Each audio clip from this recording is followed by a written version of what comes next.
right, you ready? Hell yeah. Okay. Always ready. Fucking edge of the seat, baby. All right, welcome. That's how I live my life. 1/4 of a mile at a time. I live my life 1/4 of a podcast at a time. Welcome back, Screamers. Any podcaster, any real podcaster will tell you, Brock. To another episode where we scour the dark web in search of some interesting movie fact. That wasn't very good. How about this? Welcome back, Screamers, to another episode where we examine our flawed relationships with our fathers. Yeah, I don't know. Look, today we're going to do Red Rooms, A Dangerous Banger, Nothing in Common, and then the next in our Reichardt repertoire, Old Joy. But you want to talk conspiracies? I do. Okay. Very much so. So I'm sitting here in my wife beater Vin Diesel shirt with my arms showing because it's a Vin Diesel. This is a Jason Wiseman podcast. I only show my arms for Wiseman podcast. It's true. He was just doing push-ups too, which was weird. Right. I won't do it for Spielberg and Saving Private Ryan, but I'll do it for Why Does the Wilhelm Scream? No one knows what the fuck I'm talking about, but that's okay. Unfortunately, I do.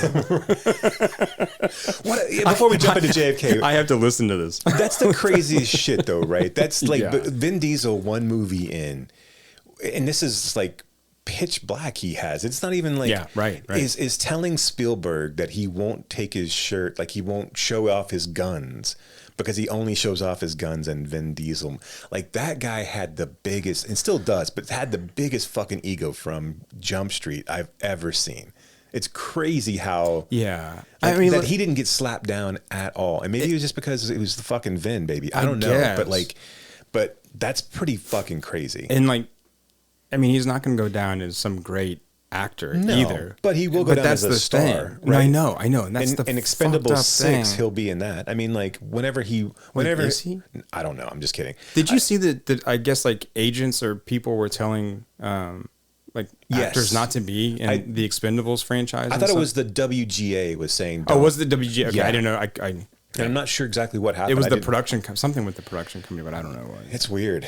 Especially because I feel like, I mean, Stallone. I feel like Stallone's a actor's actor. I know. I feel like he's kind of, and maybe I'm misguided, but it feels like he's kind of tapped into. But isn't Schwarzenegger too? Right. Yeah. I mean, like he's a man of the people. I mean, no. He's going to protect his fellow millionaires. Right. So anyway. Back to conspiracy theories. So I recently saw, at the Texas Theater recently, and I will say this before I get into anything else, but there's kudos to the Texas Theater, kudos to the DFW area, to Brock and the Texas Theater team, Matt Zoller Sites. They recently had a 4 days in Dallas event with Oliver Stone, showing 4 films of his: Talk Radio, Natural Born Killers. Then they showed Born on the 4th of July and JFK. All of them were filmed partially in Dallas.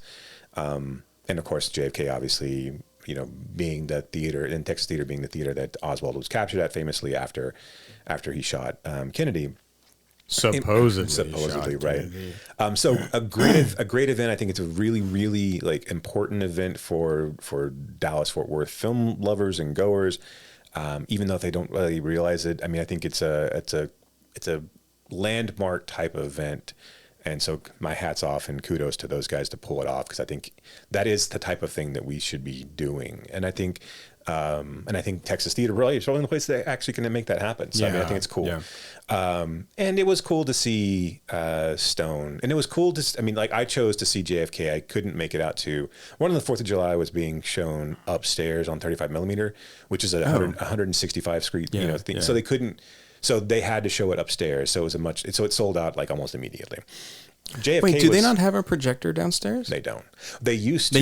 They used to show 35 millimeter, but they only have one projector. So they moved it up. Okay. Right? I didn't realize that they didn't get another one or couldn't get. I don't know. I don't know what the decision making process was, but I know that I know that if they could have shown 35 millimeter downstairs, they would have done it. I mean, right. Yeah, I was just And so I chose to see JFK just because, one, it was on the night that I could go see it, and then two, it seemed like the right one. If you were going to choose one, it seems like the right one to choose, right? Dallas's history, the Joe Pesci doing the Texas poppers, the Texas Theater history, Oliver Stone in the house.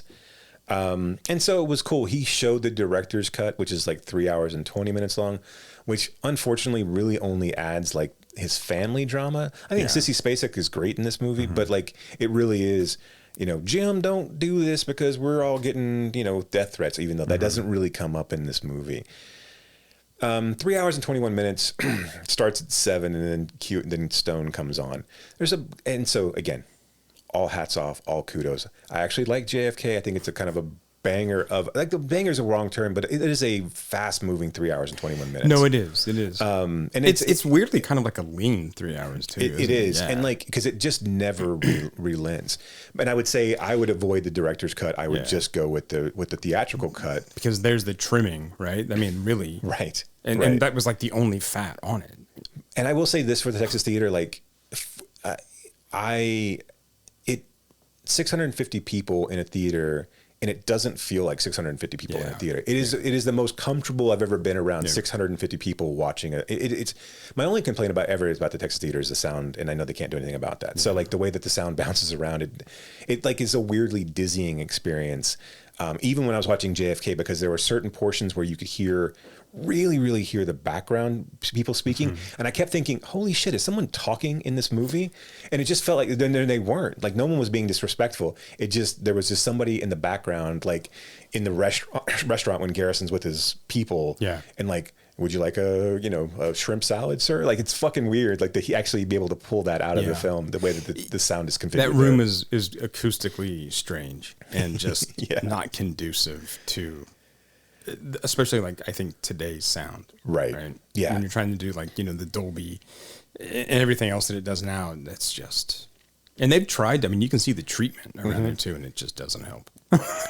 So 3 hours and 20 minutes in, and then Stone comes up. I will say there was a couple of times, and these are all sycophants and fans, etc. So there were certain moments of the film that during Sutherland's soliloquy and then one of Garrison's soliloquies, people clapped. And I was just like, oh, okay, come on, man. This is this movie. This before we get to the Stone stuff. Yeah. The movie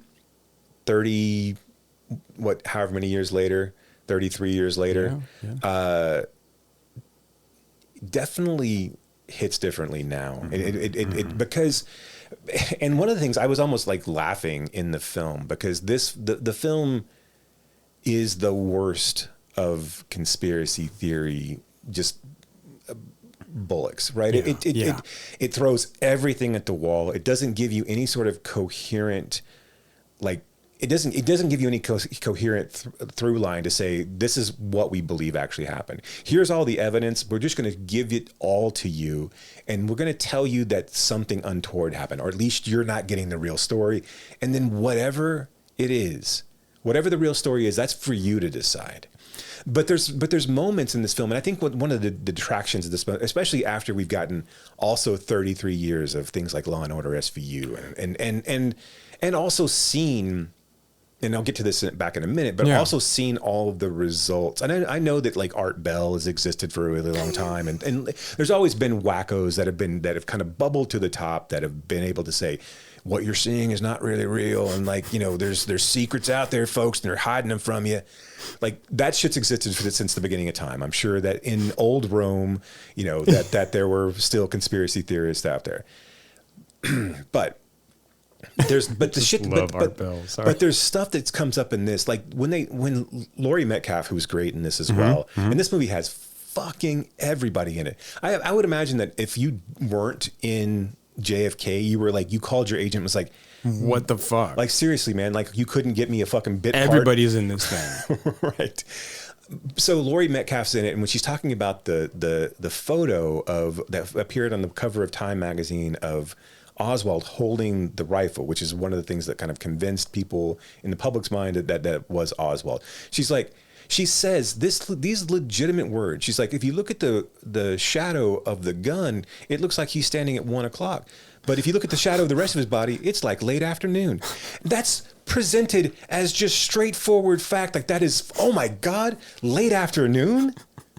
Two different, what the fuck? How the fuck? In 1966? Holy shit, late afternoon? and it just breezes right past it. And there's so many moments like that in this, especially because we've all been conditioned, right? We've all been conditioned, especially post-COVID, of like, oh, they're hiding shit from you, and there's always some bullshit. And if you look over here, and if you look at this, and if you fucking like peek behind the curtain a little bit, or like if you just kind of lighten this picture. Jason, the government's controlling the weather. What makes you think they can't control everything else? According to Kirk Cameron, Hurricane Helene and Milton are just evidences. That's God talking to us and showing us his power. Oh, I'm so dumb. Right. It's just God. Yeah. That's how God communicates with us. I had closed ears. He kills his followers, but that's how he communicates with us. Okay. So just kind of give you an idea. So he hates Florida. He hates Floridians, and specifically Appalachian North Carolinians. Yeah. So I mean, it just sucks. But I know this is way off of but I really enjoy going to Asheville, North Carolina. Yeah. And it's sad. I mean, I've seen some of the pictures. And I was just there, and I was just, that's such a bummer. Anyway. Yeah. But Kirk Cameron sucks. Great DVD store there. Orbit is fantastic. Yeah. Orbit DVD is really good. They're doing okay. So as long as physical media is alive, we're fine. People don't matter. I mean, you make a good point. I know. But this movie, it is 3 hours of throwing every single piece, regardless of whether it's legitimate or not, evidence at the wall. And this movie makes Garrison look like, and I'm not sure, again, I haven't read his books, and I'm assuming that the case against Shaw just seems like a fucking ego boost more than anything else, because he had to have known he wasn't going to win that case. It's the flimsiest of cases. and it just feels like he wanted to get out in front of people and do the back and to the left and to really kind of introduce the Zapruder film into the public. But he had no interest in really trying to build an actual case. He just wanted to say, "Hey, here's all the things a publicity stunt that could possibly happen." Yeah. The jury deliberated, for less than an hour and came back and said Shaw was not guilty. Yeah. There was nothing that he put forward, and so this movie does all of that, right? And it is 3 hours of relentless, here's this and here's this and here's this, and maybe it was a CIA, maybe Jack Ruby, maybe it was a homosexual thrill kill, maybe it was a pro Castro, communist Cubist, a reaction, revolutionaries in America. He doesn't ever narrow down his focus on any one conspiracy. And he fucking said, as he put this trial together, and this is Garrison not in the movie, he said, he was like, I know this is a story we're going to prove this without a shadow of doubt. At no point do they actually have a coherent set of evidence that says the CIA was involved, that anybody other than Oswald did this. Now, he may have been egged on by people. He may have been supported by, and of course he was. There were Russian sympathizers in America at that time. And here's the thing. I'm not saying that all conspiracy theories are not true. I'm not saying that the government hasn't committed some fuckery and that there's not, but everything that he presents in this, from the Donald Sutherland, Mr. X, who was one of, was on the chief of staff of not the chief of staff, but on the joint chiefs of staff or whatever. He did something for JFK's administration, right? That's an actual guy. And all of them, and again, I understand how you can spin this as well, but all of them were kind of crackpots and historically crackpots. So anyway, we have this Q&A afterwards, and at no point does Stone it just, I told you when I texted you, I was it feels like a liberal Trump rally. Yeah. Because one, they didn't do a Q&A. It was really Zoller Seitz and just a conversation. It was a conversation. And then they did a Q&A with on Instagram or whatever, if you could send in a photo. And then by that time I actually left because I was I can't sit through this anymore. But because it wasn't going anywhere. And it really was at no point did Stone, the only thing that Stone said that was really meaningful was he knew that Garrison had no case, and that this was, but it's still, if you listen to him now, and granted I know he's old, but it still feels like he believes all of this, right? And but again, the movie, okay, so Garrison can't, right? The movie can't put together some sort of coherent narrative to say this, the most likely scenario, and the movie hangs its hat on oh, well, after it was over, Congress opened up shit. Well, opened up the files and looked at this, that, and the other. There's a bunch of fucking dum-dums in Congress too that watched this movie. I was going to say, yeah. I mean, look, and I will say, like, when it came out, it was like no other movie we'd seen before, right? It was one of those things like, holy shit.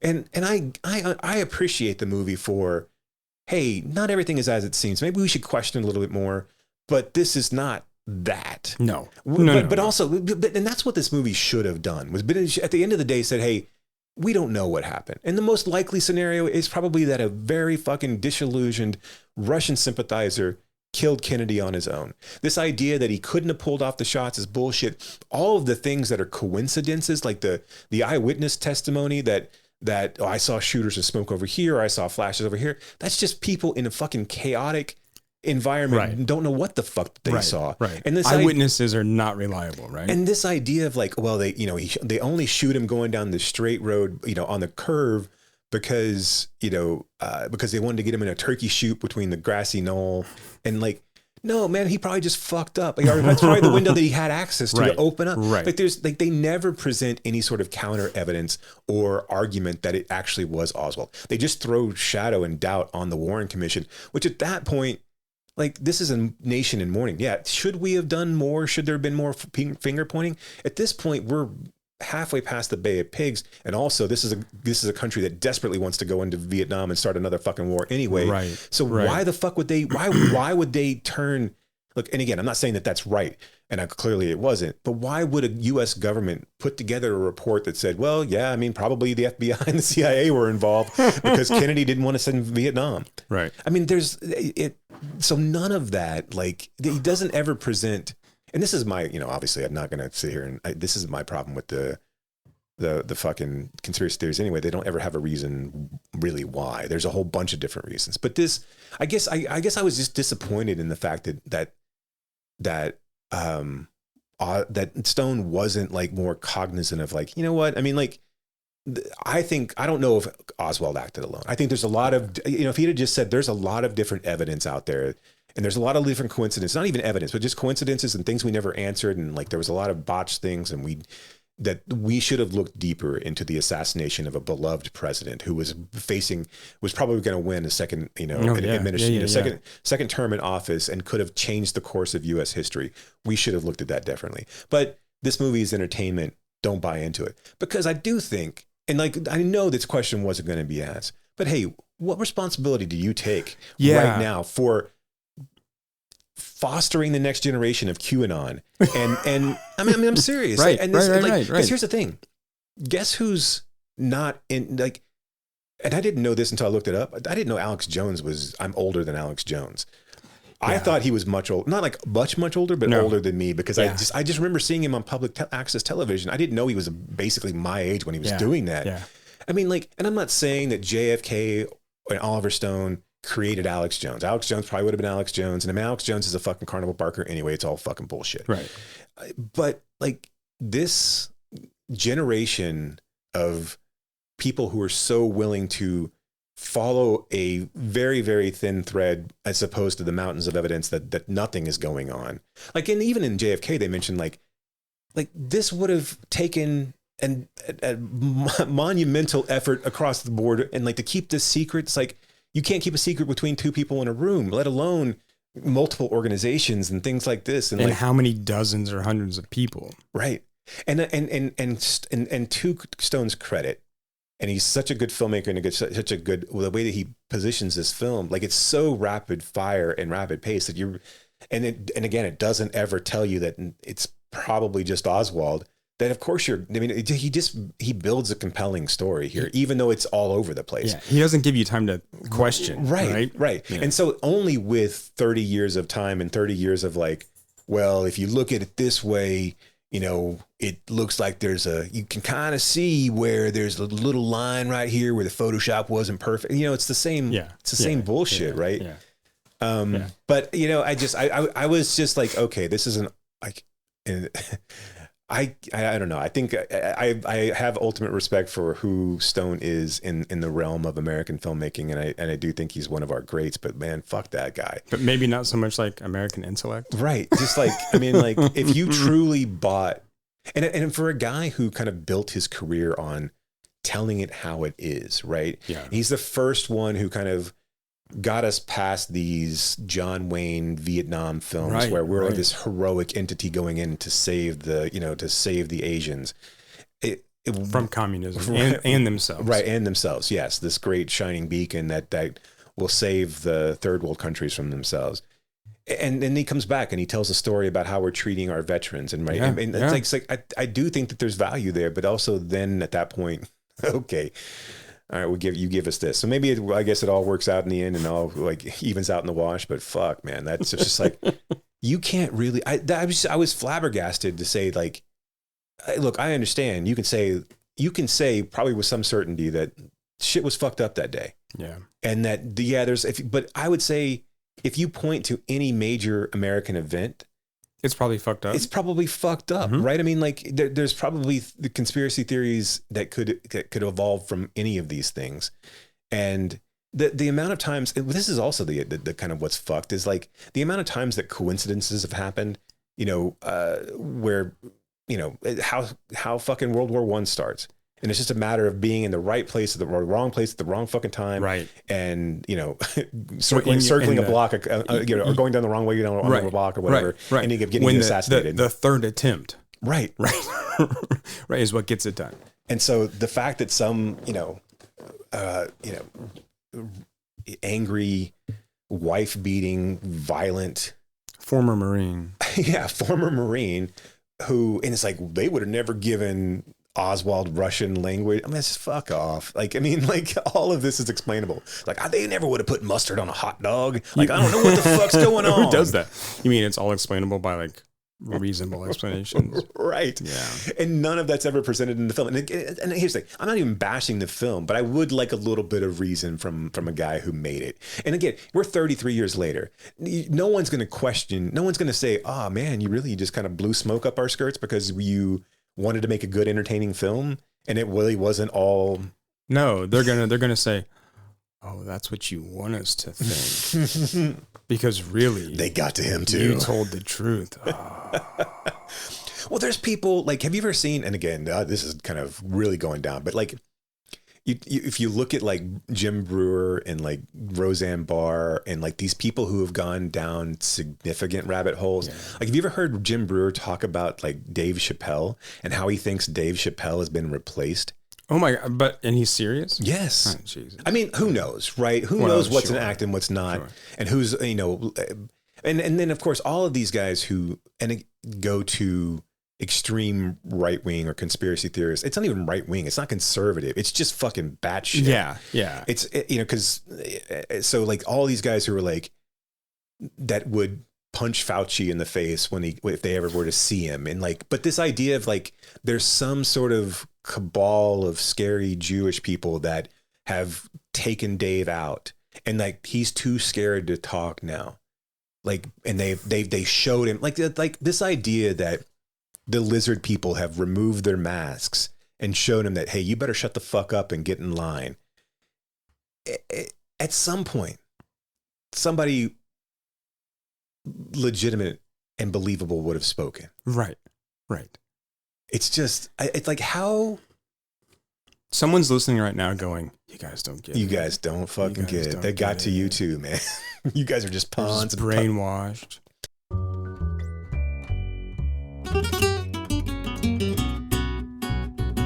Movies, right? But like, speaking of going down rabbit holes, right? Let's talk about Red Rooms. Yes, let's do that. I mean, the movie Red Rooms, not the actual dark web yeah. Red Rooms. I don't want to do that.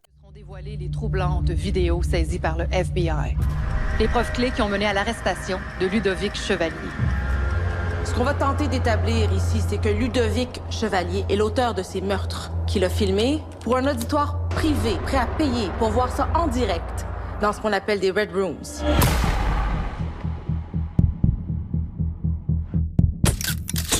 Qu'est-ce qui vous a motivé à assister au procès? J'étais curieuse. J'en profite, j'ai un petit mot à dire à ces groupies. Ben, on vous voit. Vous devriez avoir...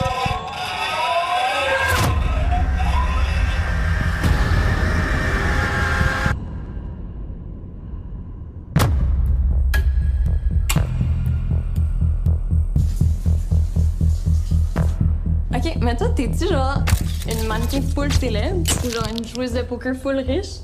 Regarde la balle. Et vas-y!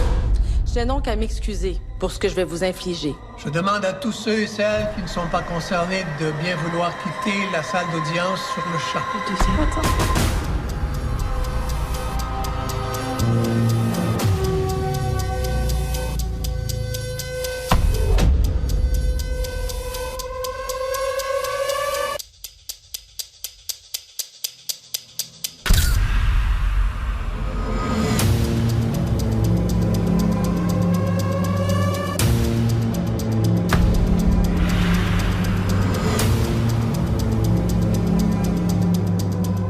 C'est que ce gars-là, il travaillait tout seul.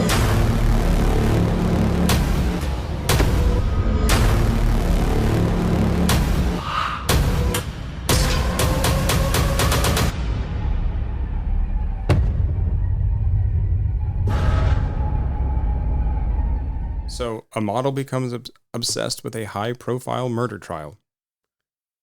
This is, I mean, look, I think this film is an unsettling film, right? I mean, not least of all because of like the nature of the kind of courtroom drama, right? That's at the center of this film. And I think it bleeds in weirdly enough, not that way. I mean, I know you're getting to this point, but like it bleeds in well with JFK, right? And how we can easily kind of fall down these and tumble down these holes and like do our own quote unquote research and find out. You know? Right. That's the other unsettling part is how our character just gets completely kind of devoured by this, right? I mean, falls into this rabbit hole. We don't even know how she got going into this, but it doesn't matter because she just keeps going and she just continues to dissociate until she kind of just disappears into something else, really. So our film starts off with a murder case of these three young girls. And we guess this guy is potentially a serial killer, but he's filmed himself murdering these girls in a mask. And he's done terrible things to them and then set up for money, right? He's been paid. Right. He's set up these dark web, what's called red rooms, where people can pay to get access to the red room and then watch him torture these girls. And then it's not really explained how he gets caught. I guess it's not really important how he gets caught. Well, one of the things they do is they talk about like the cyber detectives. True. And how these guys are basically just like hackers and they're in there looking for any kind of trail. Right. Right. Any kind of. Right. Yeah. They found, you know, whatever his access to. Right. And what I like about that is we don't spend. I mean, everything's from our model's kind of point of view. Right. And so she's in this courtroom and we hear this guy explaining this, but we kind of hear it the same way she does, which is sort of half kind of hearing and sort of half glossing over. So we get just enough tidbits to, I think, kind of like get at that. But I do think that's a good move. And she's somewhat of a recluse. Like she only takes certain modeling jobs, but she does online poker. Yeah. And we also get the idea. So we start off with the trial and we understand the horrific nature of the trial, but we also understand that there are people who are attracted to the trial either for, you know, that they believe that this person actually did it, and it's being very set up like a Hannibal Lecter essay. He's in this like enclosed like little it's Canadian. Who the fuck knows what happens in French Canada? I mean, I have no idea. Montreal, right? Quebecois, right? It's a completely different world. They speak French there, people, but yet they're not. They're in North America. They're in Canada, and they're speaking a version of French. Right. Some sort of Francais. Canadian French. And so, which is, I've had that drink, actually, I think. Clearly Canadian French. So we see a little bit of the trial, but we also see the hangers on. And like, there's one girl who's kind of homeless and adrift, and she's enamored with she came from a small town, right, and she has she can't really get back, right? She's kind of used most of her money to get there. And then there's this model that's there as well, and you don't really understand like necessarily, there's no real motivation of why they're attracted to this, why a recluse would kind of come out and expose herself to be a part of this trial. not even a part of it, just to be a visual person and so. And then we start to dig into the lives of the two women. They start to kind of circle around one another, involve themselves in each other's lives. The model obviously has money, and she helps out the young girl who has none by feeding her and talking to her about, you know, just kind of details of the trial. Just lets her stay with her. Right. Yeah. They and then really she just kind of dives into, like, at some point, you know, the girl, like, why does the young girl end up leaving? I guess is. Oh, so she becomes. They have to leave. Yes, I understand. You got it. Yeah. Okay. So basically, I think, you know, the model starts to kind of explain to the young girl about the technicalities of all of the trial and kind of digging into the crimes itself, right? And of the dark web. And she's like, hey, she starts to show her, hey, here's how you get to these sites, and here I'm playing poker, and she starts talking about how it's not really gambling if you take out the emotion of it all, and it's just about money and the numbers, and kind of aligning herself with the actual murderer in this case. And that's why obviously the young girl's attracted to her. And then, you know, she has pieces of evidence. She has two of the videos that haven't been made public. Right. And these are the graphic videos, and she got them off of the dark web. She bought them with cryptocurrency. Well, it almost seemed like those were more available. Right. And she just knew how to get them. Yeah. Because she also at some point goes and she figures out one of the mothers of the. And at this point, this is pretty early on, but she figures out that one of the mothers has been hacked. Essentially, she's had her data sold in some sort of, you know, breach of a data breach, and so she's able to get access to her email account and then get access to her Wi-Fi. And it felt like at that point she was trying to, like, help out the murderer, because she was going to show how these videos could show up on anybody's computer with just a little bit of information, right? But so somehow she's got access to these videos. She shows these really horrific videos to this girl. She kind of freaks out, and 86 is she's like, I'm going home. Right, too much for me, right? Yeah, and then the model becomes so enamored and, like, so involved in this that she. In order to get a reaction out of the murderer, she goes to court one day and dresses as one of the girls, even putting on braces. And it's the girl whose video they haven't found. Right. And of course, the mom sees this, and they escort her out of the court. And as they escort her out, and she's trying to fight to make the guy look at her, he looks over at her and gives her a little wave. Mm-hmm. And then at that point, she's like, you know, she's lost all of her modeling gigs and she'd actually started to lose jobs before because people saw her at the court, essentially. And they were like, hey, this is too weird. Like, we like weird, but we understand you're weird, but this is too fucking weird. We know your weird. brand is kind of edgy, but this is too edgy. Yeah. And so and then she gets caught up in herself, where she's found this group that has the third video, this kind of dark web group. She does all these things to get involved in this auction. Yeah, she has to be, like, verified, and so she has to, like, go through all these steps.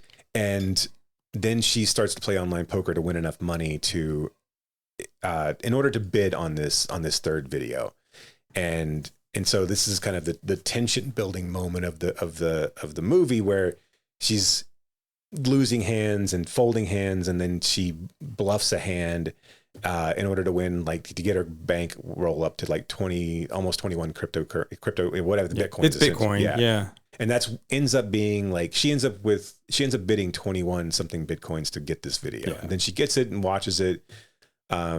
She also gets access to the home, and she goes in and dresses up again and takes a picture of herself. And then I guess she turns the video over to the cops at that. She leaves the thumb drive next to the sleeping house, mother. Right? She breaks into the house, and so she takes a picture of herself, because kind of like a one last, like, Disneyland selfie type. I'm in this murder house, and then she leaves the video on a thumb drive, and that allows them to. Then the murderer convinces because that video showed, or like it had, like, kind of definitive evidence that it was him. And then he pleads guilty, and then we get the younger girl. Kind of her fame is now born because she had been in love with him, and now she's thinking the talk show circuit about, like, how I was so wrong, right? How wrong she was. How fucked up was I, right? Yeah. I feel like marketing this as a horror film is a little much, but like I know, but I did enjoy it. I mean, it's very engaging, I think. And it's tense, like you said. Yeah.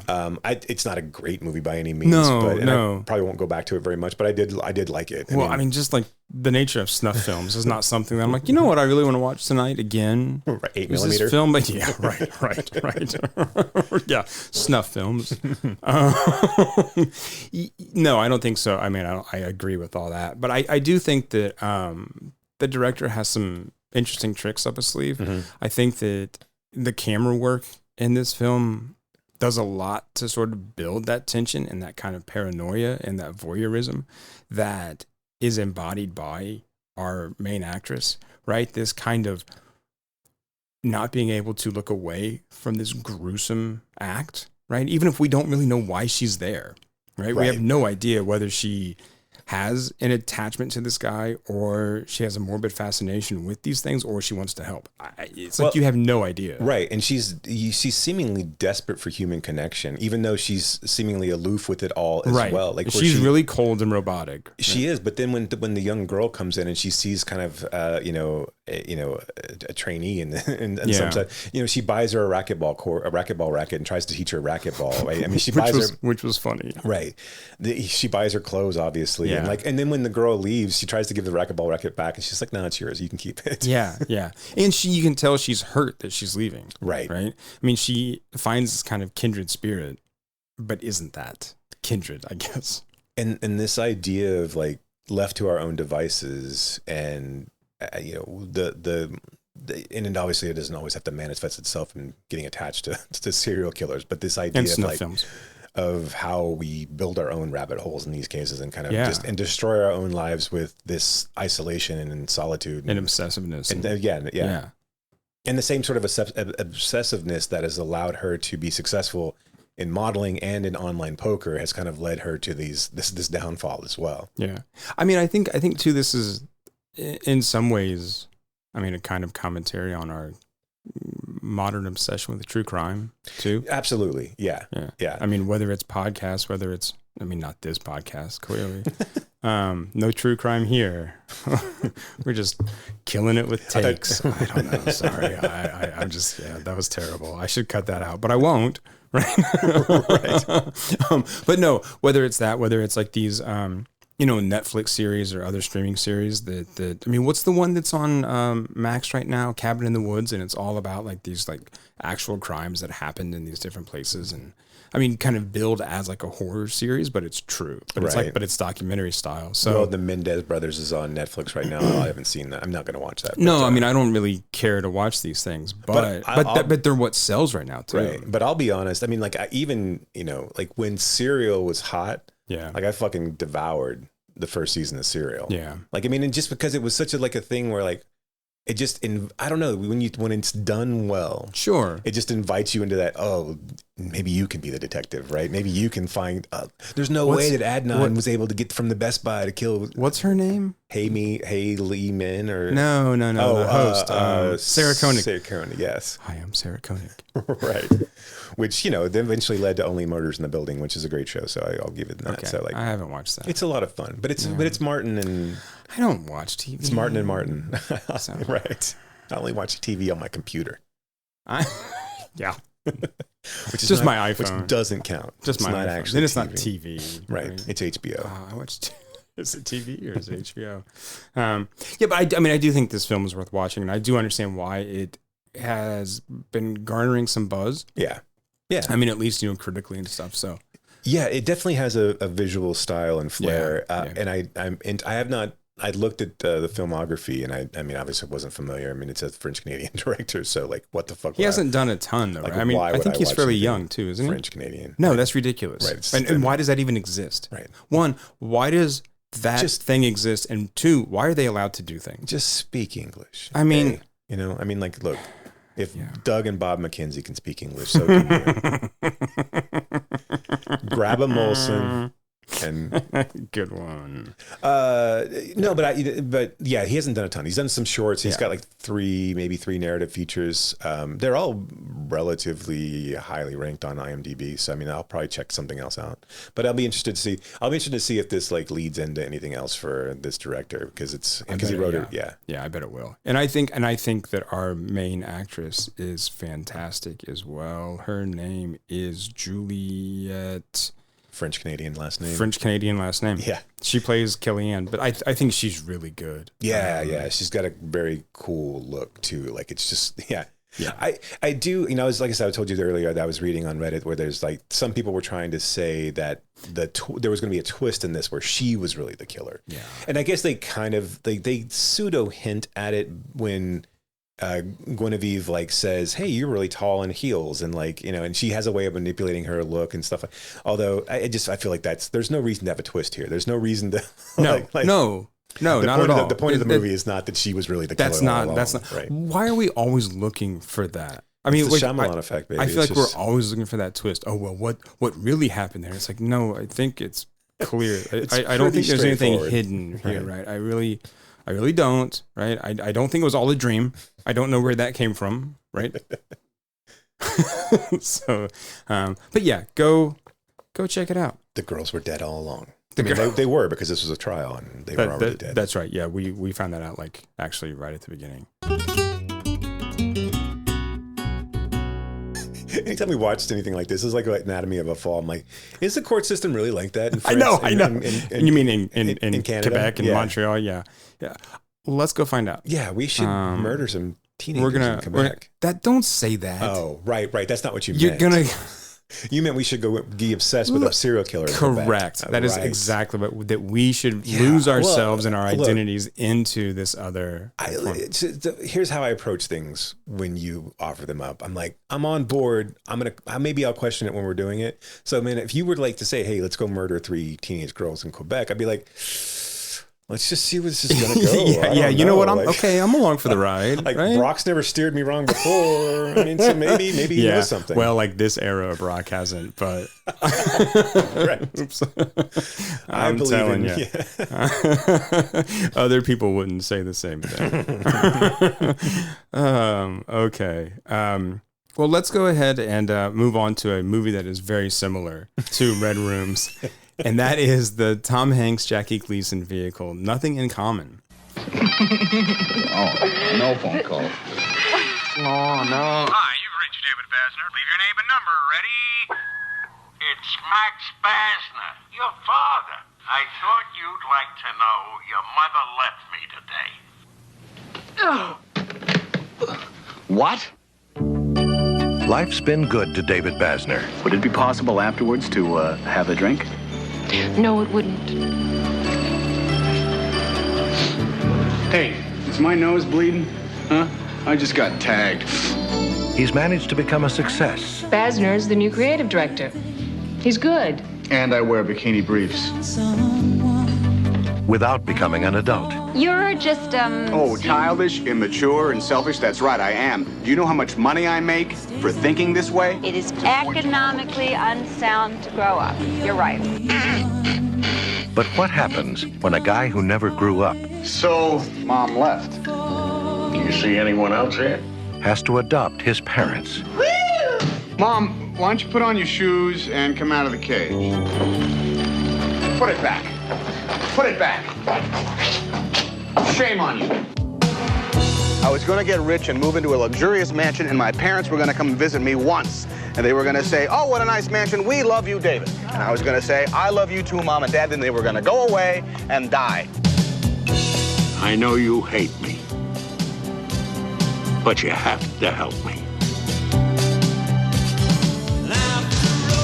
I've heard from you 3 times this year. Dad once Merry Christmas, once give me hockey tickets, and now once your mother has left me. I know you want to leave. What have you got, a blonde on the other pillar?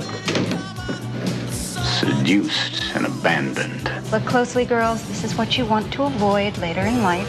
I mean, I didn't leave because of the yelling. I left because of the silence. So she's not coming back. Who the hell needs her? Babysitting your father will drive you crazy in a week, you know. Tomorrow I'm doing a commercial about a family that cares for each other, loves each other. I'm faking it. They're driving me crazy. When showing your love is the last thing you need, Do you hate me for that? I do not hate you.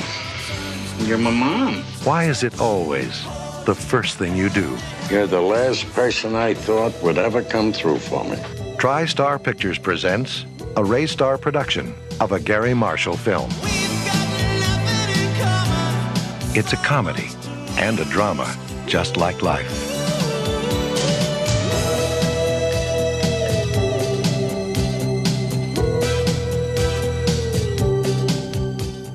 A successful advertising executive finds his freewheeling life crashing to a halt when his parents end their longtime marriage. Can I just say... I think crashing to a halt seems a little strong. Yeah. But okay. No, but that's kind of the whole vibe of this film, right? I do not, for 1 second, buy Tom Hanks as a womanizer in this film. Yeah, that's the weird thing. So this movie, so let's just back up a little bit. Yeah, sorry. I positioned this, I positioned this as a dangerous banger. Oh, correct. Sorry. Yeah. This was my dangerous banger because when I was a kid, this was an HBO staple. I watched this all the time and I had a fucking huge crush on Bess Armstrong. Or the mom from My So-Called Life. Yes. Yeah. But she was in High Road to China. She was in Jaws 3D. Like, that's right. I fucking loved her. Like, I was sitting there watching the movie last night and I'm like, fuck, man. Just have, like, it's such, and we'll get to this, but just to have, like, because as a stupid, like, romantic 10, 11-year-old. Sure. Like, I'm watching this thinking, man, this is how life is. I can just go, I can go fuck whatever I want to fuck. And then, like, of course, in 11, I wasn't thinking, like, along those lines. Right. But I mean, like, I could be with whoever I want to be with. And at the end of the day, there's going to be some long lost high school girl who's going to love me no matter what and love me above everybody else. And then we're going to get together. And then we're going to, like, slowly hold hands, like, in a really cool, sweet way. And I'm up with my head on her boobs. And then it's going to be fucking fade to black, just baby. fade to black. This, not to jump ahead, but that scene when she drives by, when she's riding by on the bike, and she's kind of sweaty and like, holy shit, she looks so cute, man. And like, she's very cute about her face too. Like, I think she's doing a ton of heavy lifting in this movie. Oh, yeah, and like, she's so good, and like the looks that she's giving, like Hanks, it's just so wonderful. Like for her alone, I would watch this movie. Oh, I don't think I'd watch it again, but like I would watch a super cut of her parts for sure. Because this was a film that I watched as a kid too, and I'd seen it more than once.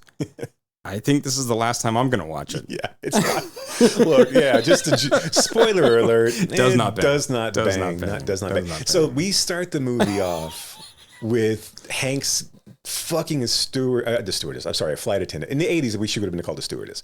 He's like, as they're like, and we think that they're in bed together. And he's like, she's like, I gotta go back to work. And he's like, give me like 15, 20 more minutes. And then it's like, the captain comes over and is like, hey, can you prepare your seats? And and Hanks is like, I'm a frequent flyer. I have a lot of flyer miles or whatever, right? Yeah. I get a few perks.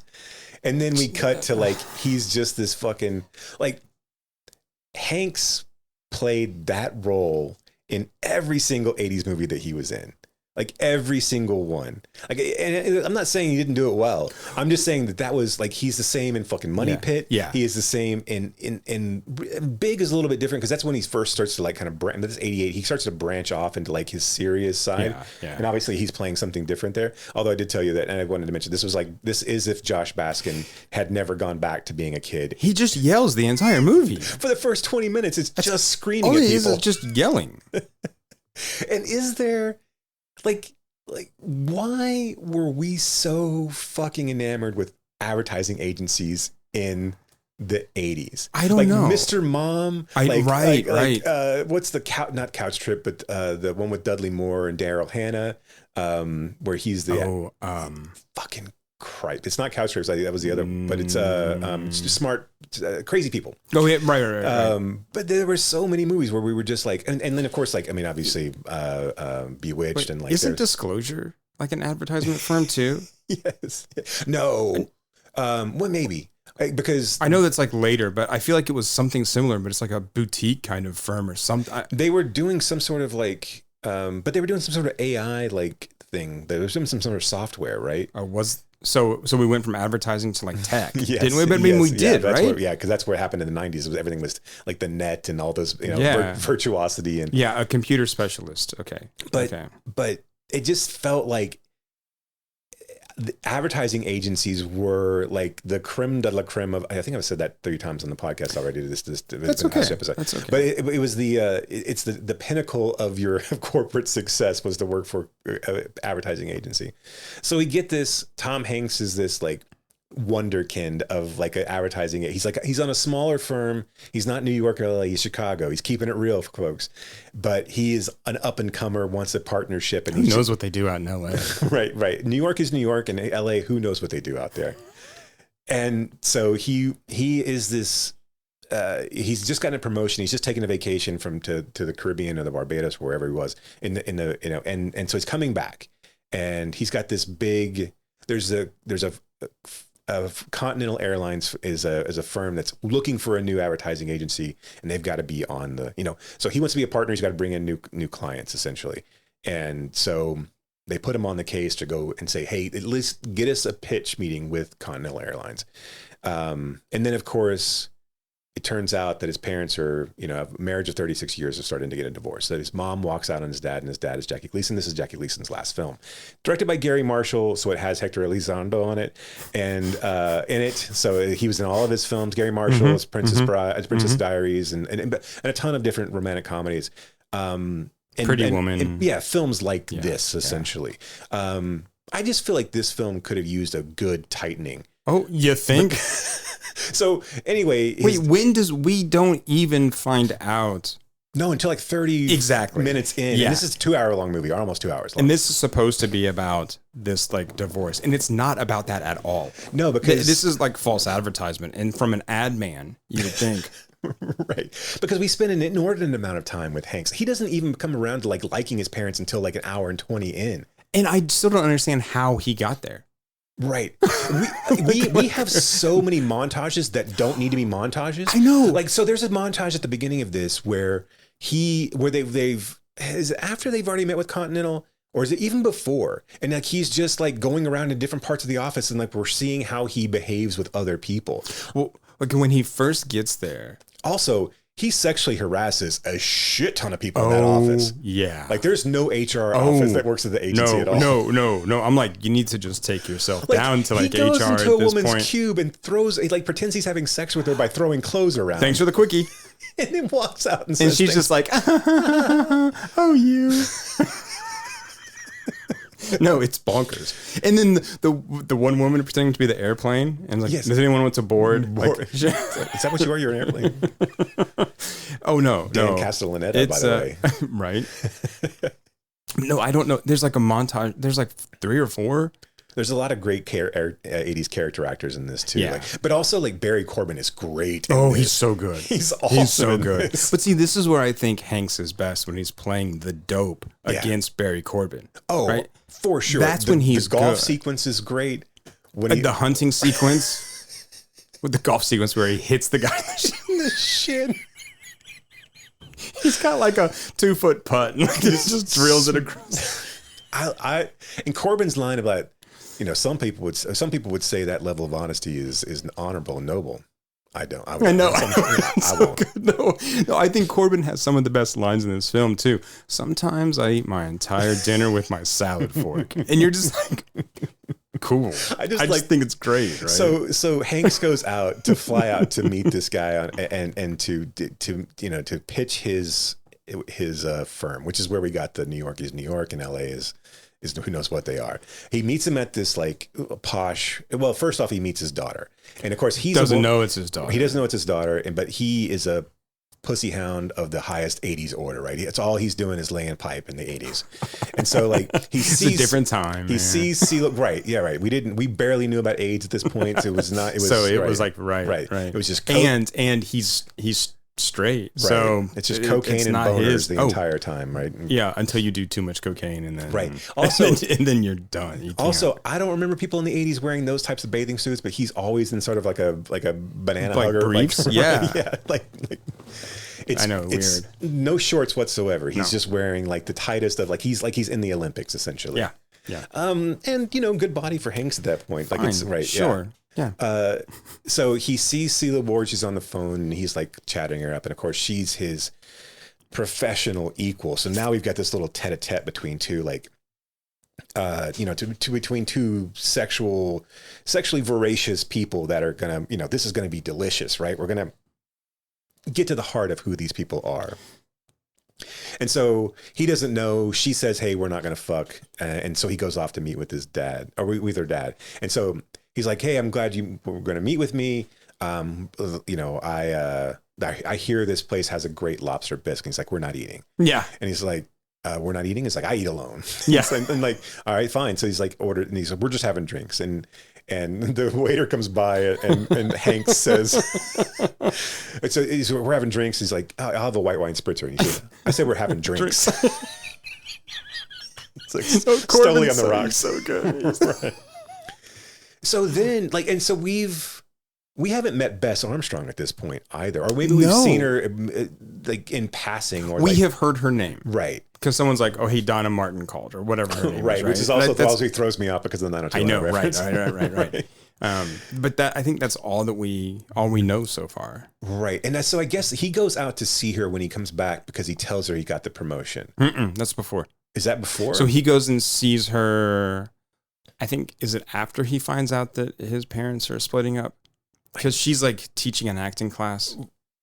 Where does he see her in the Jeep though? That's the second time? Okay, yeah, that's the second time. Because he comes back a few times. Right. So he comes back, tells his, because he's, okay, that makes perfect sense. Because she's the last tie to, she's the only girlfriend that his parents have ever met, essentially. So he goes to her and says, "Hey, my parents are splitting up," and then they talk.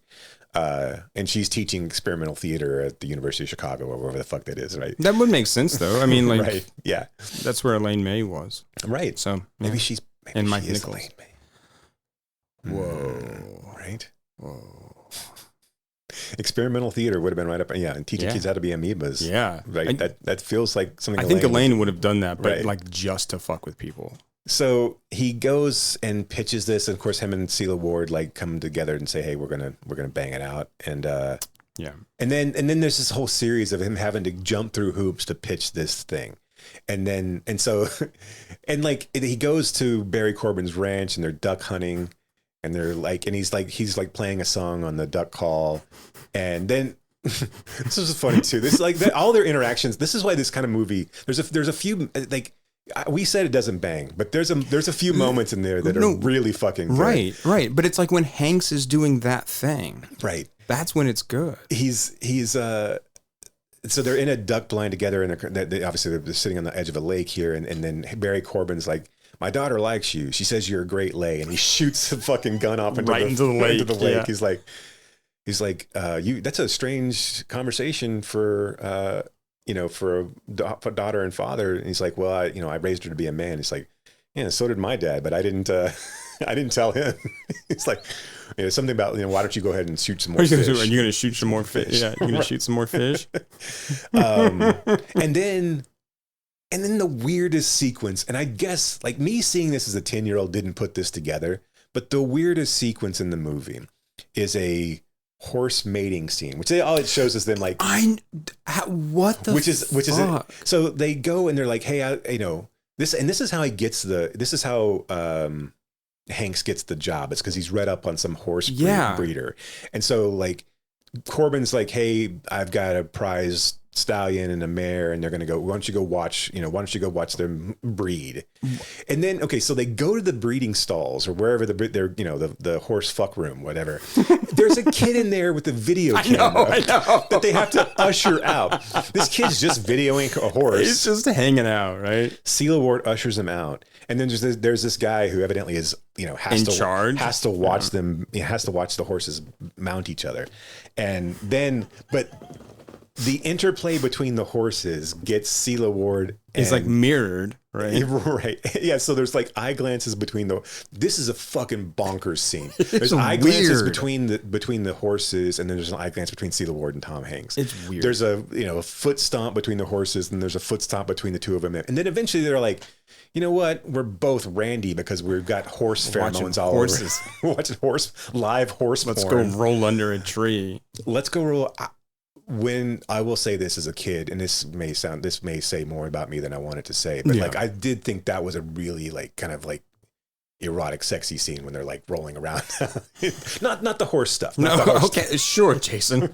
The stuff by the tree. I always thought, I don't know why, but like, but like Cela Ward's legs and jeans and that particular, I'm just like, man, she's good looking. That's just Cela Ward. Yeah. I mean, Yes. look, and I came to Cela Ward. I came to find out about Cela Ward by watching Sisters.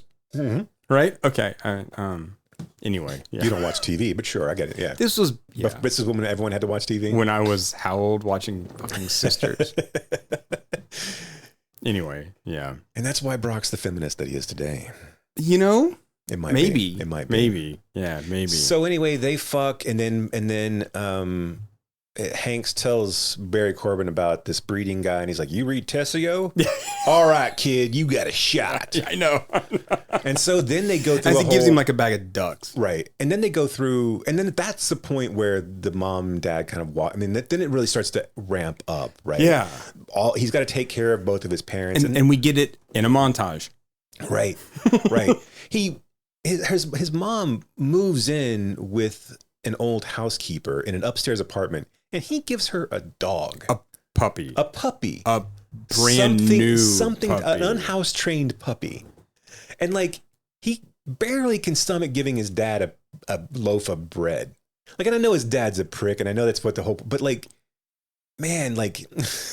And his dad, and the only time we ever see like him enter the dad is really just his dad's whole life falling apart. Right. Like we see, so his dad's a kid's clothing salesman, and he's just not, he doesn't have it anymore. He can't see. He wrecks his car.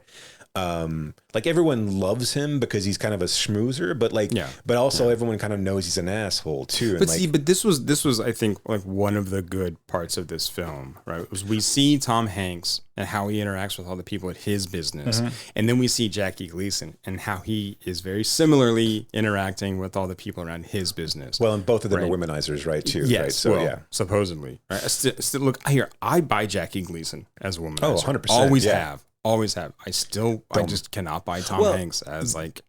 You don't really see him, like he only strikes out. Like he strikes, I mean, like obviously Cela Ward comes around, but you feel like Cela Ward's doing this out of boredom more than it is. She's intrigued by Tom Hanks.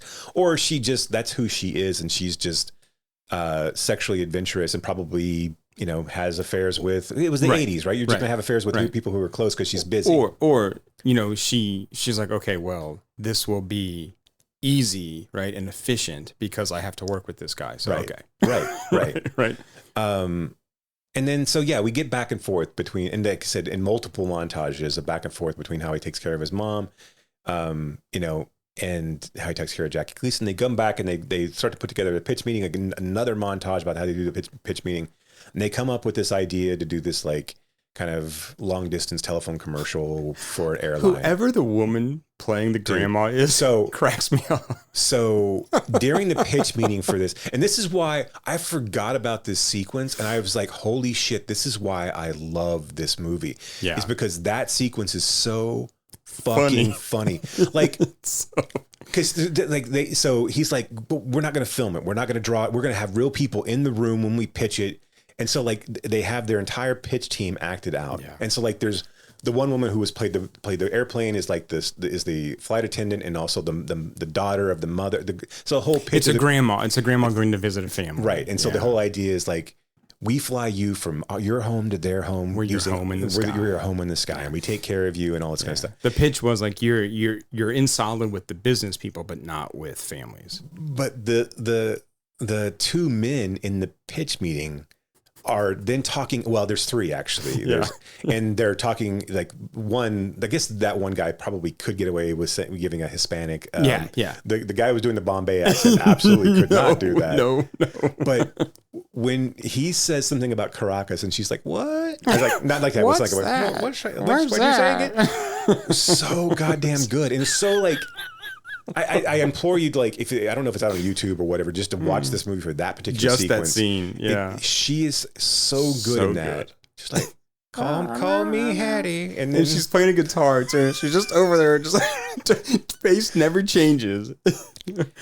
And then they get, Corbin smiles and they like it and they're going to go pitch it to so then they start to put together, they start to film the commercial and that's when his life really falls apart. Like his dad won't go to the hospital and he doesn't, he's having to buy his mom a car and like, it's and like, it's really. And he's not having fun at work anymore. Right. And the director, his buddy's like, I told you said, we said we would do this as long as it's fun. And it's like, this movie's full of like ridiculous platitudes like that too. Like this, and I know a lot of 80s, like Secret of My Success and all these things. So, like, that positioned corporate America as this like kind of free for all. Like you just do whatever the fuck you want. Bastion it's fun, of right? fun. Yeah, it's just a fucking. There's no real work going on. We're just fucking like jabbing with each other and doing whatever and hooking up with a lady and hooking up with ladies. They make their commercial, and then Corbin wants him to go out and pitch it in California. And he's like, "Hey, my dad's having surgery. I can't go." And he's like, "What?"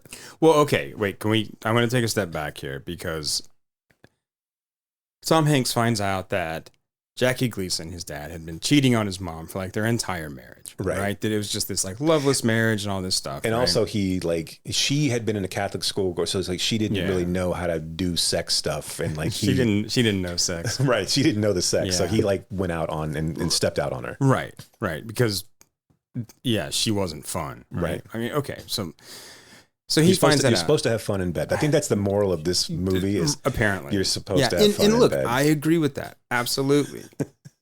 Okay, but so Tom Hanks finds out, he like reads his dad the riot act and like storms out, right? And then for some reason goes back.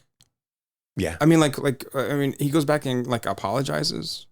I mean, like brings him food and is like, sorry, I yelled at you or whatever. I guess because maybe he thinks he's the same way. I guess. Yeah. Okay. Sure.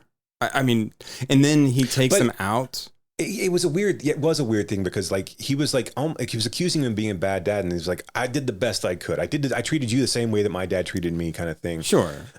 Which that's valid. Okay, I get that. But like, yeah, it was a weird like that. Like the emotional beats of this movie don't make a whole lot of sense because they're not there. Right. I mean, true. Right. Absolutely. I just feel like it's just we don't get any of that. It's just like we just kind of changed our mind.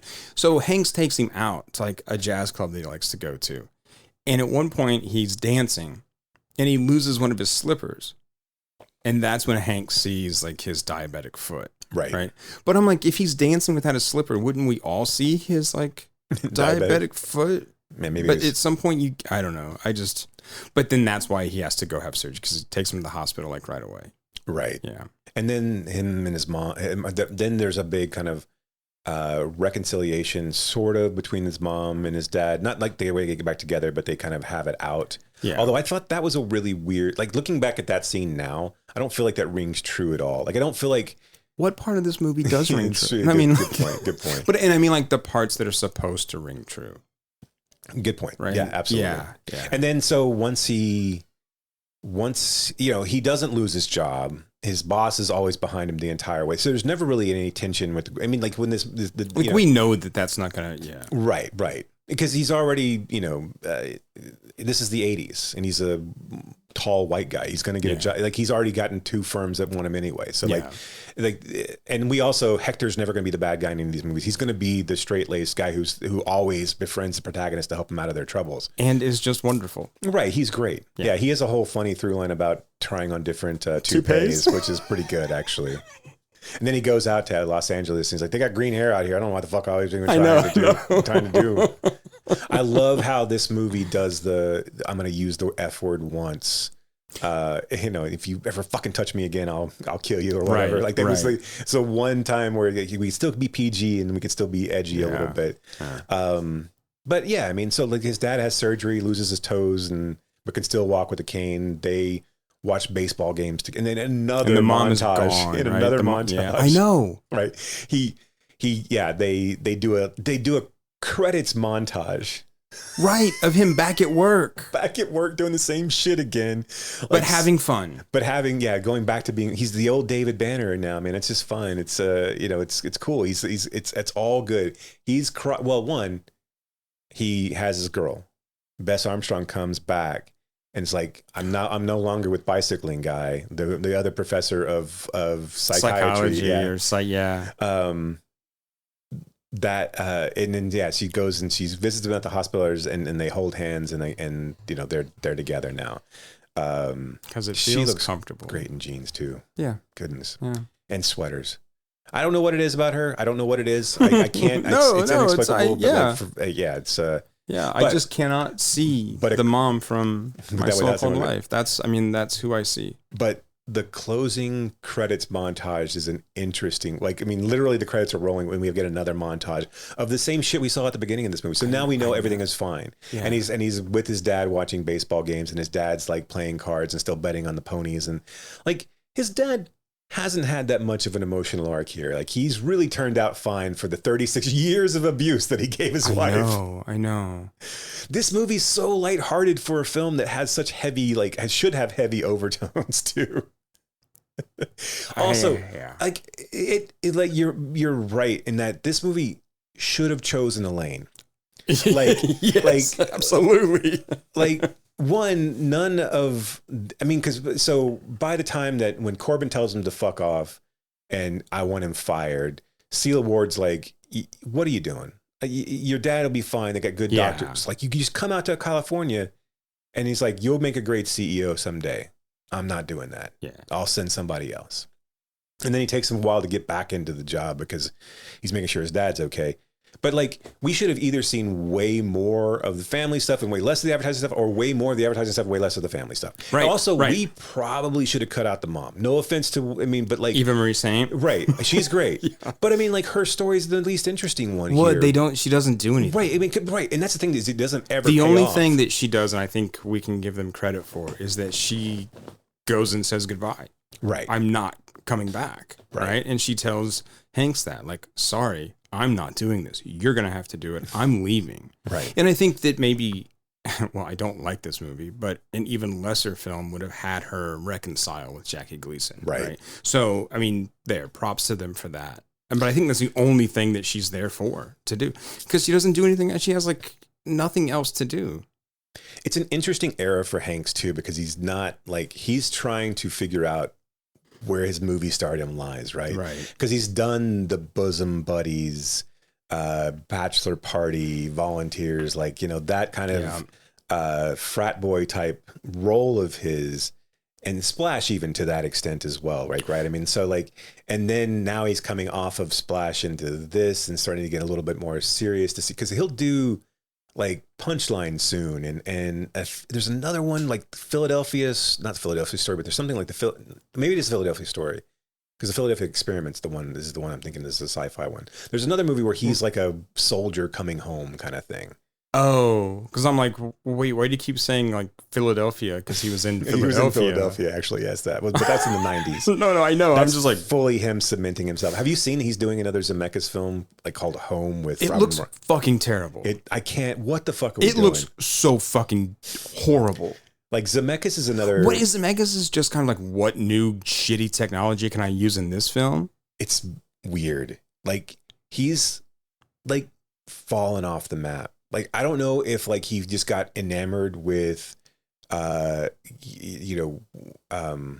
Polar Express and was just I'm going to do mocap and then I'm going to figure out how to do Welcome to Marwin and he will always be a legend. But man, what the fuck is what are you doing? And stop. And stop doing it. Right, just stop doing it. But also 1994. Do we give a shit that the people from Gump are finally back together again? Have we been pining for that? No, because Gump was a shitty movie too. Right. But even those who hold Gump in high regard, are you holy shit, the team is back together, getting the band back together. They're on a mission from God. The only person we're missing is Haley Joel. We'll get all those fuckers. And Lieutenant Dan. Why don't we just line them all up, right? I'm sure McFly will. Gibson's not doing anything. I mean, yeah, Bubba Gump was in Wildcats. So. Right. So I think the film about the soldier coming home was called Saving Private Ryan. No, I don't know. Maybe it's a soldier story. There's something in there. It looks like it was a fairly shitty direct-to-video thing. It was in the same time frame. I can see the video cover. Let's see. There's Volunteers, The Money Pit, Nothing in Common, Every Time We Say Goodbye. Maybe it was Every Time We Say Goodbye. Then let's see. What's it look like? Oh yeah, that's got to be it because he's like in an Air Force uniform. Yes, that's it. Yeah. I was way off on the title, but at least In a time in a world of impossible love, he would accept nothing less than everything. His curly-headed ass would accept nothing less than everything. And he's looking, right off in the distance, like it looks like a piece of shit movie for sure. It looks absolutely horrible. So unfortunately, Nothing in Common is not a banger. Not a banger. It does not bang. But I will say, if I cut it down to just the commercial presentation, that shit bangs. That is funny. And that is funny. Yes, 100%. That is funny. And I think Jackie Gleason, is he ever bad? No. I don't think so either. Right? And it is good. I think it's cool to watch a legend like that kind of like. There's just something. There's something about those old Hollywood guys that exude this level of, and I know it's like weird misogyny and it's wrapped up in a lot of that too, right? But there's this level of like class and sophistication. You know, he walks around, he's always in a suit. It's always even when he's like dancing around, he's got like a fat tie and like he's still they're weirdly like he's got a comb over that looks cool still. Like it's just like and his little mustache. Like I bet he smells like Old Spice or something really cool. Like I mean, like he's got like I bet he's got butterscotch in his pocket. Absolutely, butterscotch is in his pocket. I mean, look. I mean, just think about him in The Hustler, right? And I mean, just the way that he carries himself in that film, the way he moves in that film. His physical presence, I mean, for a big guy, I mean, look, if you've seen anything about Jackie Gleason, you know that he could hoof it, right? I mean, he was incredible. But even in a film like this, just his movement and just the like attention he pays to how he moves in everything is. Have we lost the ability to have fatties that can like really move it around? Like, since Chris Farley? Well, not even like Farley. I feel like he would have got winded pretty quick. But no, I was kidding. But like Belushi was like maybe like since Belushi. Like I think Belushi was an athletic big. Okay. Sure, I mean, just look at Blues Brothers, right? Right. I mean, yeah. I don't think that was actually him doing the backflips, right? But yeah, of course. No. But right. Yeah, I mean, I think we. I don't know who. Okay, as much as I don't like Nothing in Common, where are those movies now? Yeah, I don't know. Right. I mean, like, where's the Gary Marshall, Penny Marshall? Like, who's making those kind of. Right. Like, right. I think it all died out with like Beatty doing Town and Country. Like, I mean, like they were just like, we can't spend $100 million on these and expect them to do returns anymore. And Beatty fucked it up for everybody. That sounds something like he would do. Or like Costner. Like, I mean, here's the problem is that we don't have them star young people and old people now. Like, I mean, like they're just seen as like, something's got to give, or like they're just seen as like geriatric rom-coms that speak, right. Or like 80 for Brady or I mean, it's what I'm saying. So I mean, do you think something like As Good as It Gets is a version of this? Yeah. That feels like probably the last one, maybe. Right. I mean, because we had like an aging Jack Nicholson, but we had these other guys who, I mean, Kinnear and Helen Hunt weren't as young necessarily. Right, but they kind of feel like... But there was at least a generational gap. I never got the feeling that Nicholson was trying to sleep with Helen Hunt. Right. So, I mean, it wasn't that kind of... Right. Yeah, I don't know. I mean... I don't think they make serious adult movies in mainstream anymore at all anyway, so... Right. No. And I'm sure I could name off 5 of them if I just thought about it, but it just doesn't feel like they make those anymore, right? I mean, and I know, but I don't even think something like My Old Ass is like that. That's what I mean. It's not. That's a young adult movie, right? I mean, for all intents and purposes. No, right? And then even like the rom-coms. My Old Ass is like a well done version of a Nicholas Sparks. Sure. Not to give anything away. No spoiler alerts. But you get what I'm saying. But yeah, they don't like these films don't exist, do they? I mean, the lake, like when Sandra Bullock stopped making movies, is it gone? Like the Lake House, is that one? Does that qualify in this case? That's kind of a I mean, I guess I don't know. I mean, yeah, maybe I don't know. Did we all turn them into fucking Christmas Hallmark movies? And I think I wonder if that's what happened. I mean, I'm trying to think there's nothing on the horizon that would fit into this category. No. Nothing coming out soon that would fit into this kind of category. And that I just mean like this, or do they all just go like direct to streaming? I guess. Like, are they there and they just don't? And no one ever knows about them. And we're just in a different fucking era of films, which is why this sucks so bad. Right. Well, and I mean, it would be interesting to go back and look and just see what was at the theaters the same time as Nothing in Common, right? And like just a list of films, because there's obviously a lot more, right? So you could go see, oh, my kids are going to go see this, and I'm going to go see Jackie Gleason. I mean, right? Gary Marshall made his bread and butter on films like this. It wasn't. No, I know. So, I mean, it's just it's even like Nora Ephron films. Right. I mean, yeah. Okay. Anyway. All right. Don't go watch Nothing in Common. Go watch the commercial scene. Right. Because that's hilarious. We'll see if it's on YouTube. Maybe we can post it. But yeah. We'll see. Why don't you do some digging on that? But when he says Caracas and she's like, what? What was that? I'm not doing it justice. It's not like it's a Martin what. I don't know. Her voice. Yeah, it's just when she does the old lady voice, it's just so good. Because it's also feels like it's in the background somewhere. It's so small, but that you can. It's so funny. It's just great. It's also like it's one of those scenes too. Like if you don't watch, like if you're facing away, or if like it's so funny even then. Like you don't have to be watching the screen. It's just so funny. Right. It's just great. And they're all just like smiling and just playing guitar. Oh, we didn't talk about like also this has to be like one of the first films like this where they had white people trying to rap. Oh, that was so fucking bad. But I did think Dan Castellaneta doing the dance with in the background was pretty funny. That was good. That was funny. Right? But what was so stupid about that is that they printed out a record player and like scratching and did the scratch with their mouths. Also, things that we have lost since the 80s. Bars with basketball goals. And right. That bar did seem pretty fucking cool. Yeah, I'd go hang out there. Bar, no, 100%. Right. I mean, look, I can get a club soda anywhere. So that would have been, yeah, I definitely would have hung out there. But yeah, don't see those anymore.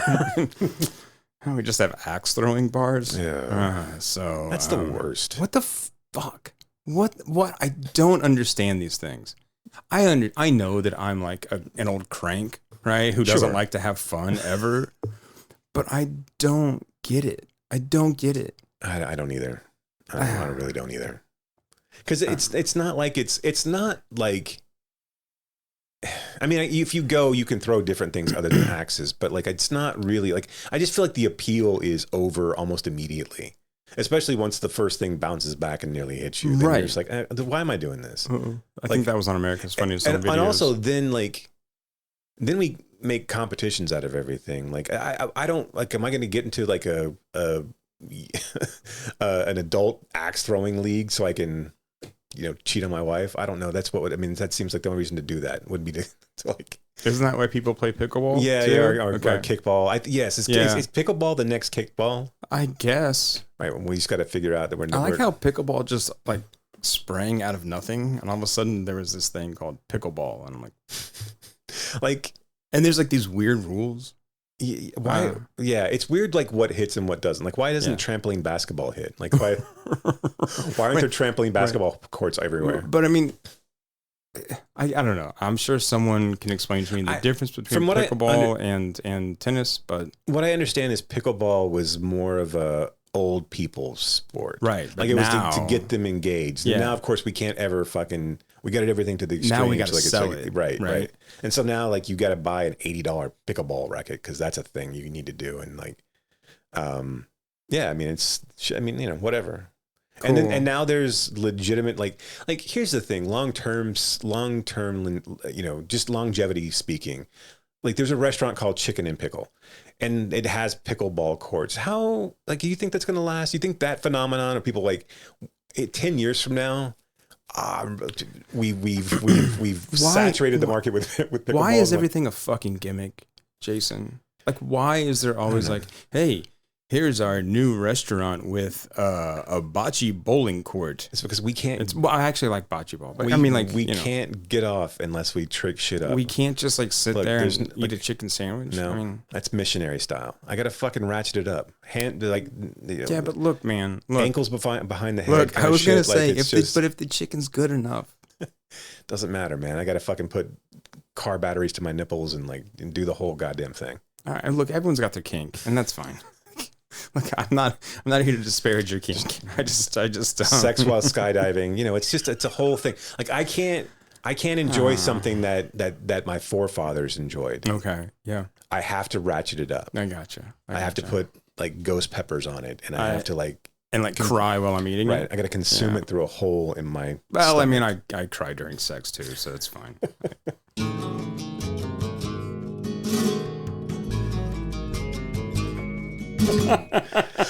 Last thing, nothing in common besides the crying and sex thing.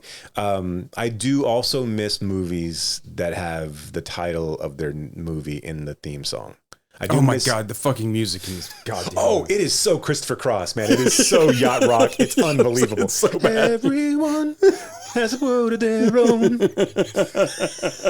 Everyone has a heart of stone. It's so bad. Oh, it's so bad. Yes, it's fucking terrible. It is such an also, Michael McDonald, Arthur, just kind of shit. But also like the beginning of this movie was something we don't do anymore either, but we did in the 80s all the time.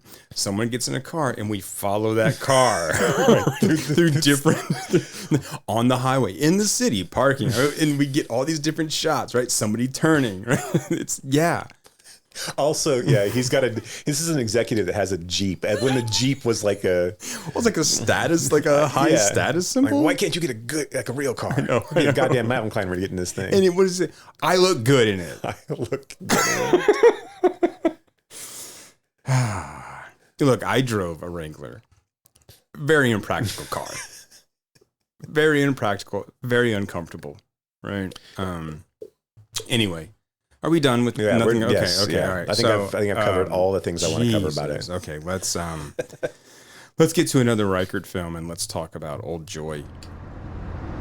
I was here 2 summers ago, totally private, no one around, and most of all, it has this otherworldly peacefulness about it.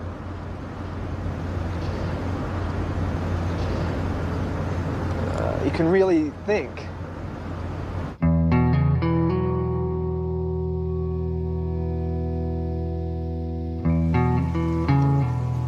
Slow down, you want to go left. Really? Yeah. Well, he thought he knew where it was, but, remember who we're dealing with. We're super close. I never doubted you, man.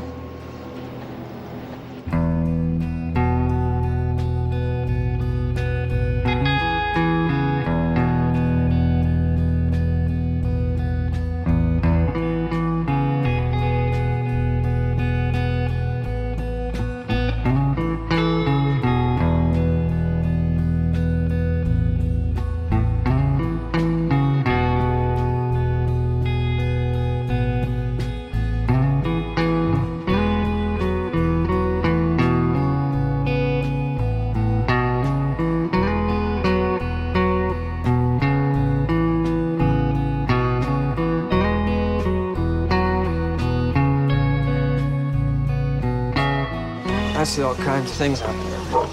Most people don't see it. They don't want to.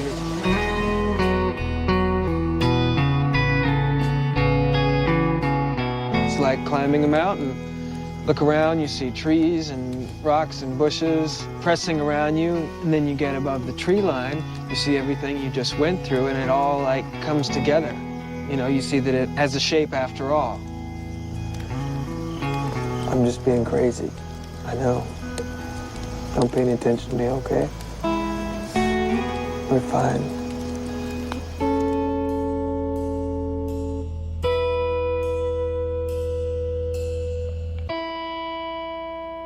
two old pals reunite for a camping trip in Oregon's Cascade Mountains. That doesn't really quite get to it, but I don't know how you'd like really like. No, I don't either. How you two old pals reunite to get naked at a hot springs and reflect on the disappointments of their life without saying as much. Say a ton without actually saying anything at all. Yes, but that's what makes this so true. This is right. As much as I love River of Grass, like this to me, like this seems like a growing up of like this seems like I'm gonna start making like these serious type like films.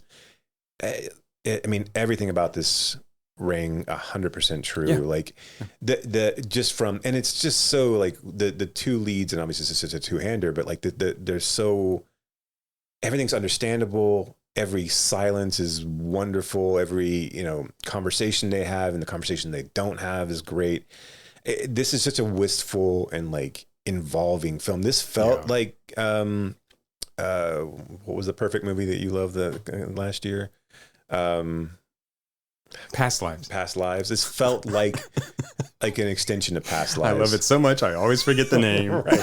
Well, I will say it's not Perfect Strangers because that's a different thing. I saw it 4 times in like 3 days, and I still don't remember the name. No, I know. No, I'm serious. We see a lot of movies. It's hard. Like it's hard to like keep up with and that sounds like a lot of like a weird humble brag, but it is like you see a lot of movies and then we have to dissect them and then we move directly into dissecting something else. It's hard to keep everything straight in your head. No, it definitely is. And especially, whatever. But this feels like a heteronormative version of Past Lives, where these guys were friends in the past, and who knows how long ago they were friends. Most likely in college of some sort. There's a guy who's facing an impending pregnancy, and he wants to go camping with an old friend of his, but he probably doesn't really want to go camping with an old friend of his. Right. He just wants to get away from this impending pregnancy. Even his friends like, holy shit, man, I that's brave what you're doing. I've never put myself into a situation I couldn't get myself out of. And this is, I think, what something else that I find interesting about this film, and the fact that it's made by, I think, a female director too, is that we have kind of the two versions of straight white men. Right. So these guys are two sides of the same coin, to like be cliche, right? But you have this one guy who's he's looking at becoming a father. He's got a quote unquote real job. They have a house, right? They're very much this kind of whatever you want to call it, right? He's a normal family, and he is the man of the house. And then he's done the things you're supposed to do, right? He's followed the path. And you've got Will Oldham, who is more of like a aging hippie guy who's just carefree and just kind of goes out to these different places and is like, oh yeah, like last year I was here, and then before that I was there, and I spent some time doing this and this. He's just gone everywhere, right? Right. And so when they get together, you get the feeling that Oldham has bought a portable television, and like it bought a secondhand portable television and a secondhand cooler just so they can go on this camping trip, so that he can contribute in some way, right? Yeah. He's going and picking up money that he's owed by these people. He lives this kind of transient. He lives out of a van for the most part, right? Or at least he's staying with like another friend or something. Yeah, right.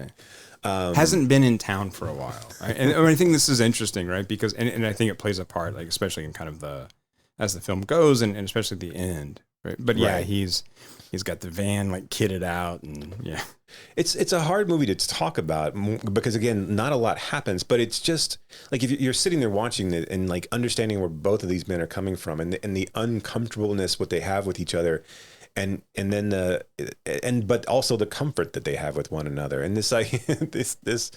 They get to the campsite, and it's an old couch that who knows how long that was been out there. I was just like, I don't know. I know. And they're just like, yeah, let's stay here. Right. And like they're having this conversation. Like you wonder how good of friends they actually were. Well, and they have this moment, right, where Oldham's like, look, I don't know what happened between us. Like things are, not like they were. And then the other guy's like, oh no, things are fine. Things are great. And like, you get this like weird kind of, there's that tension and uncomfortableness between these two guys who, right.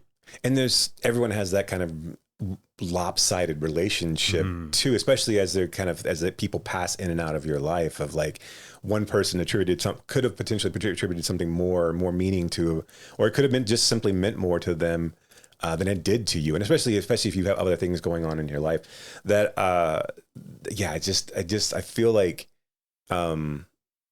that sequence, that conversation was just his whole uncomfortableness with everything was just delicious. I felt like you sit here and you listen to these two men talk or not to talk.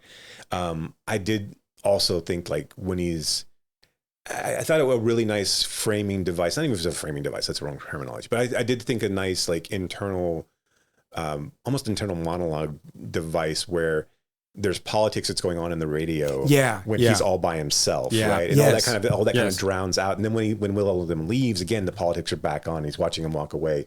So like this kind of real life concern comes back in when he does. I don't even know if he really realizes that's what's happening for him.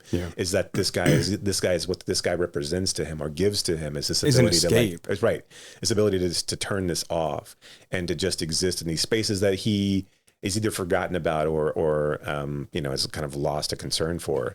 And you get the feeling that Oldham is like, has this idea of like he wants to. I never got the hot spring area. Was that just a thing that existed, or was that something that he was like trying to put together? Was that something that Oldham like had or possessed? No, that's a real place. Okay, so that was just something they ended up going. They were hiking to, and they were going. Okay. So I couldn't figure out if like Oldham like had like some sort of more permanence. Well, it was weird that Oldham was like, oh, there's this place we got to go to. You're gonna love it, right? But I'm pretty sure that people in like the Portland area and around there would know about this hot spring because it's fairly. I don't know if it's famous, but there are like 3 different cabins like that, right? Okay. With different sort of soaking stations. Like you have to pay to get into it. Like, okay. You have to, I know, right? I mean, like, and I guess there was an organization that was a volunteer organization that kept this thing up. And so like the forestry department, whatever, worked with them. And then there was an internal argument. And so they like just kind of left. And then the forest department turned it over to like a concessionaire, which is why now you have to pay for upkeep. So like it's a real thing, but it's made to, I think, be more mystical than it really is in this film. So like Oldham's just back in town and he's like, I want to go out here. Right. Oh, hey, do you want to go with me? Right. I mean, and then I think it's meant to sort of what represents something more, right? I mean, a kind of healing, a kind of another further escape, another kind of like diving into oneself. I mean, right. And they lay themselves bare, right? I mean, that's the whole thing too. I mean, literally they lay themselves bare. Yeah. And well, have you ever been to hot springs? You're supposed to, right. Speaking of Asheville, North Carolina, when I was there last, I went to the spa there, which is like up in the mountains. It's really cool. And so you can get like a private, or you can get like the soaking tubs are in like houses, right? And then they face out into the woods, and it's like really cool. And they're always like, you don't have to wear your trunks in there. And I'm like, excellent, because I'm not going to. Right. You're like, I'm just out there. I'm way ahead of you, buddy. Right? Yeah. Like I didn't even bring any. So like I was just like standing there naked in front of the women that work there, and they're like, you just walk in from your car. Yeah, just nude. Right. Yeah.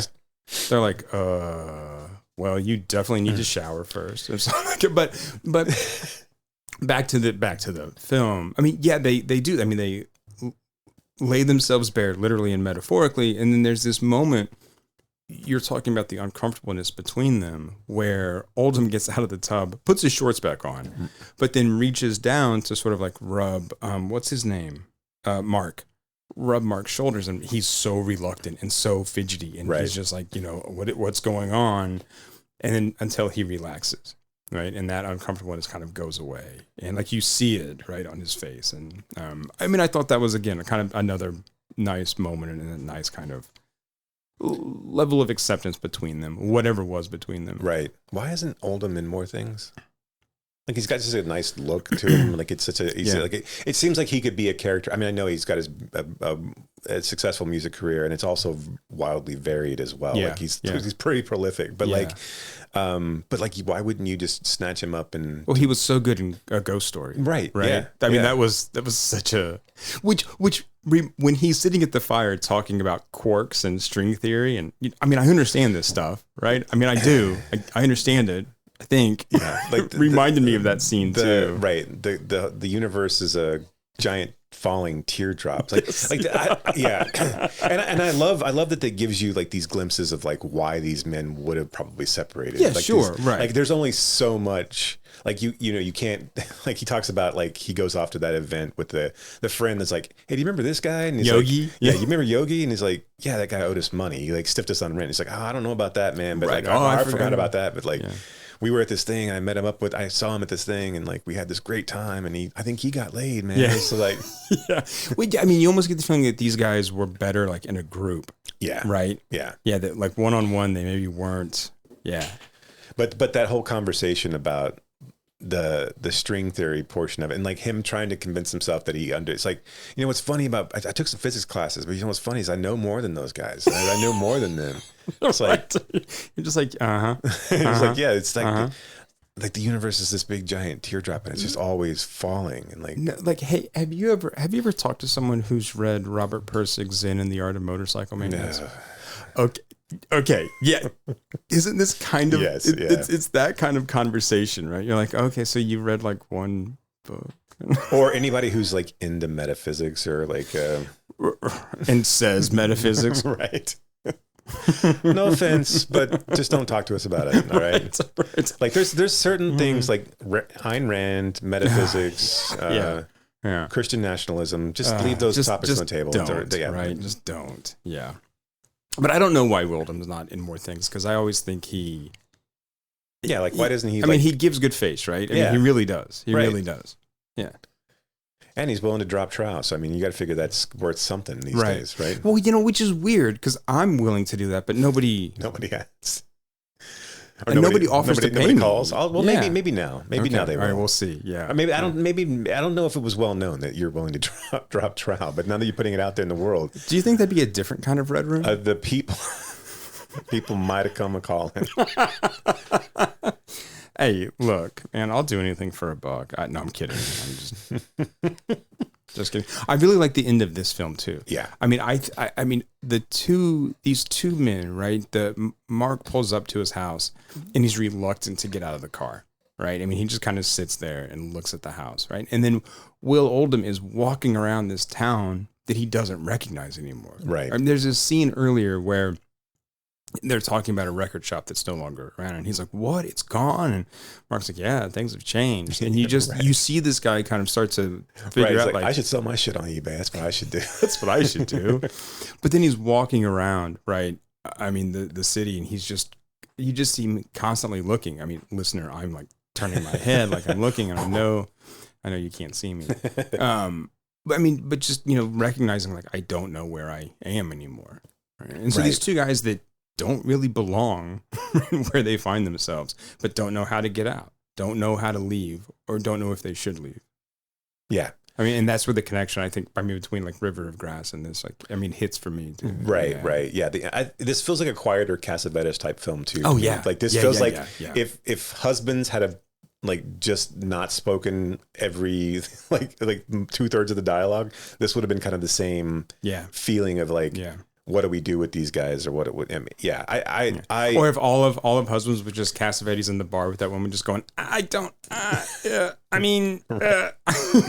Right? Yeah, then that. I also will say, I think more filmmakers need to lean into these shorter films.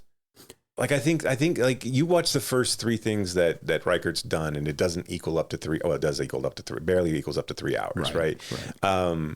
I think knowing and having that, I don't know if it's confidence. I don't know if it's just a matter of this is where the story went, but like not trying to flesh this out another 20 minutes. Like the same thing with River of Grass. I mean, like, because if you try to flesh out River of Grass, you very easily end up with smiley face. Right.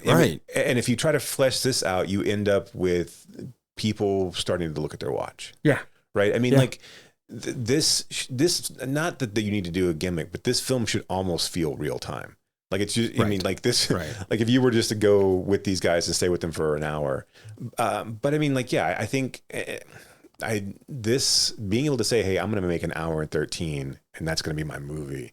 I think that's pretty impressive in the sense of like, I would imagine most, if not all, feedback to her for this was like, oh, we need more of this because it's not going to play at, like, we can't, like, no one's going to go see it at an AMC if it's only an hour and 13. They're not going to go pay, $15 or whatever it would have been in 2001, 2006 actually. And maybe they would, but I mean, obviously this wasn't playing at AMC anyway. But like, I was going to say it was never going to do that, right? But I mean, I think that's, I don't know, not to overburden the point, but I think it speaks well for her to understand the story that she's trying to tell and in the constraints she's trying to tell it. Is First Cow her longest film? I think so.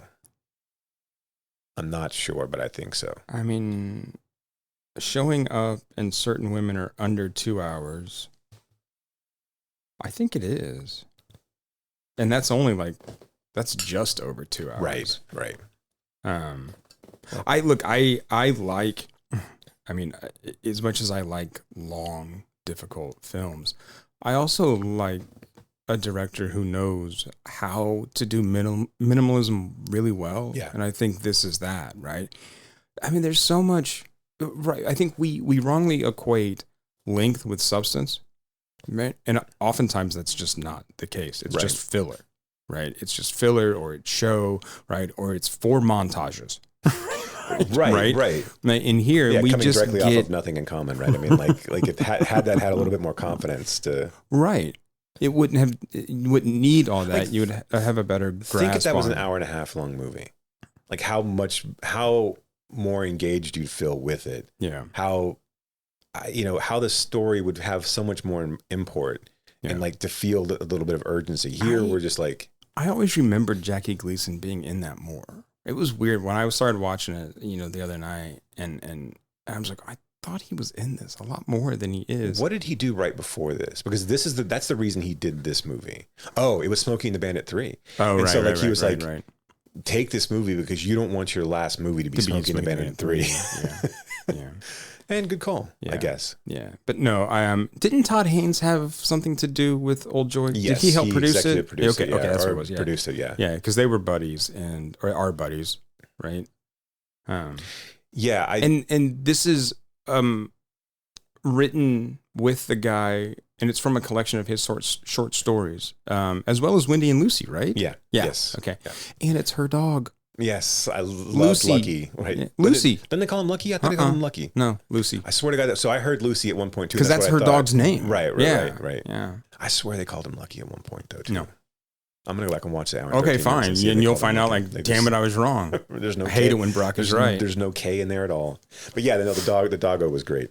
Yeah, I did like how the dog liked Oldham better than I know. like they liked Mark. Yeah, well, wouldn't you though? Well, sure, but he was Mark's dog. I know.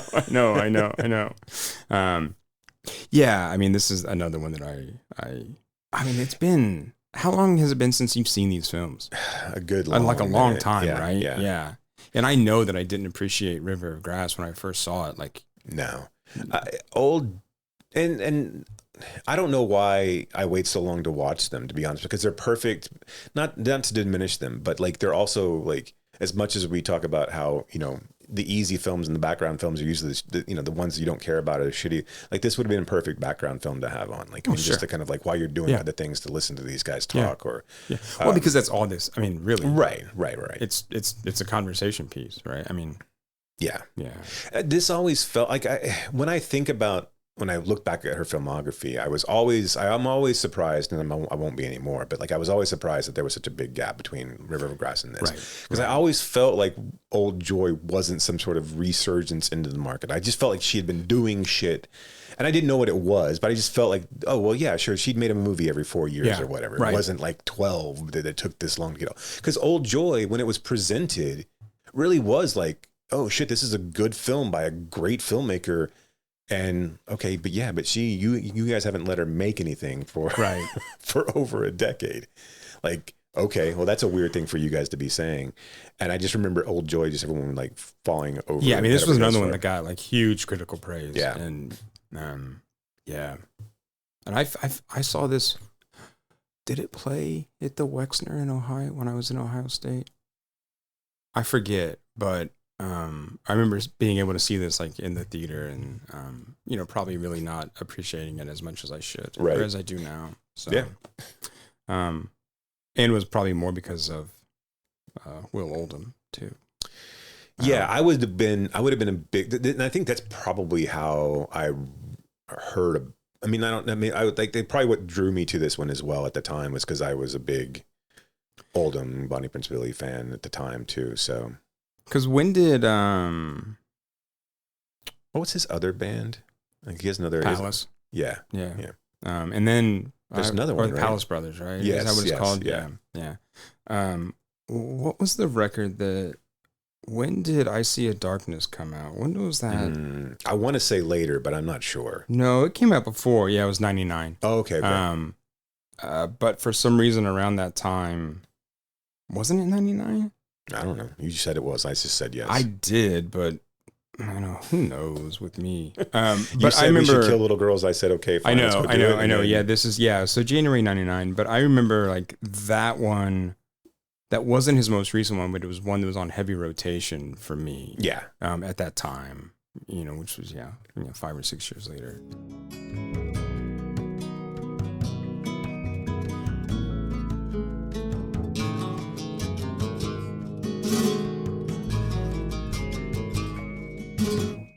What are we doing next time, Jason? The next two films. So Wendy and Lucy, and it's not Meeks Cutoff. It's something before Meeks, right? Wait. Let me double check because it's either Meeks or Night Moves. I think it's Night Moves, but no, it's Meeks. Okay, so Meeks. So it's Wendy and Lucy. And Meeks. Yeah, and then Night Moves and Certain Women. I love Certain Women.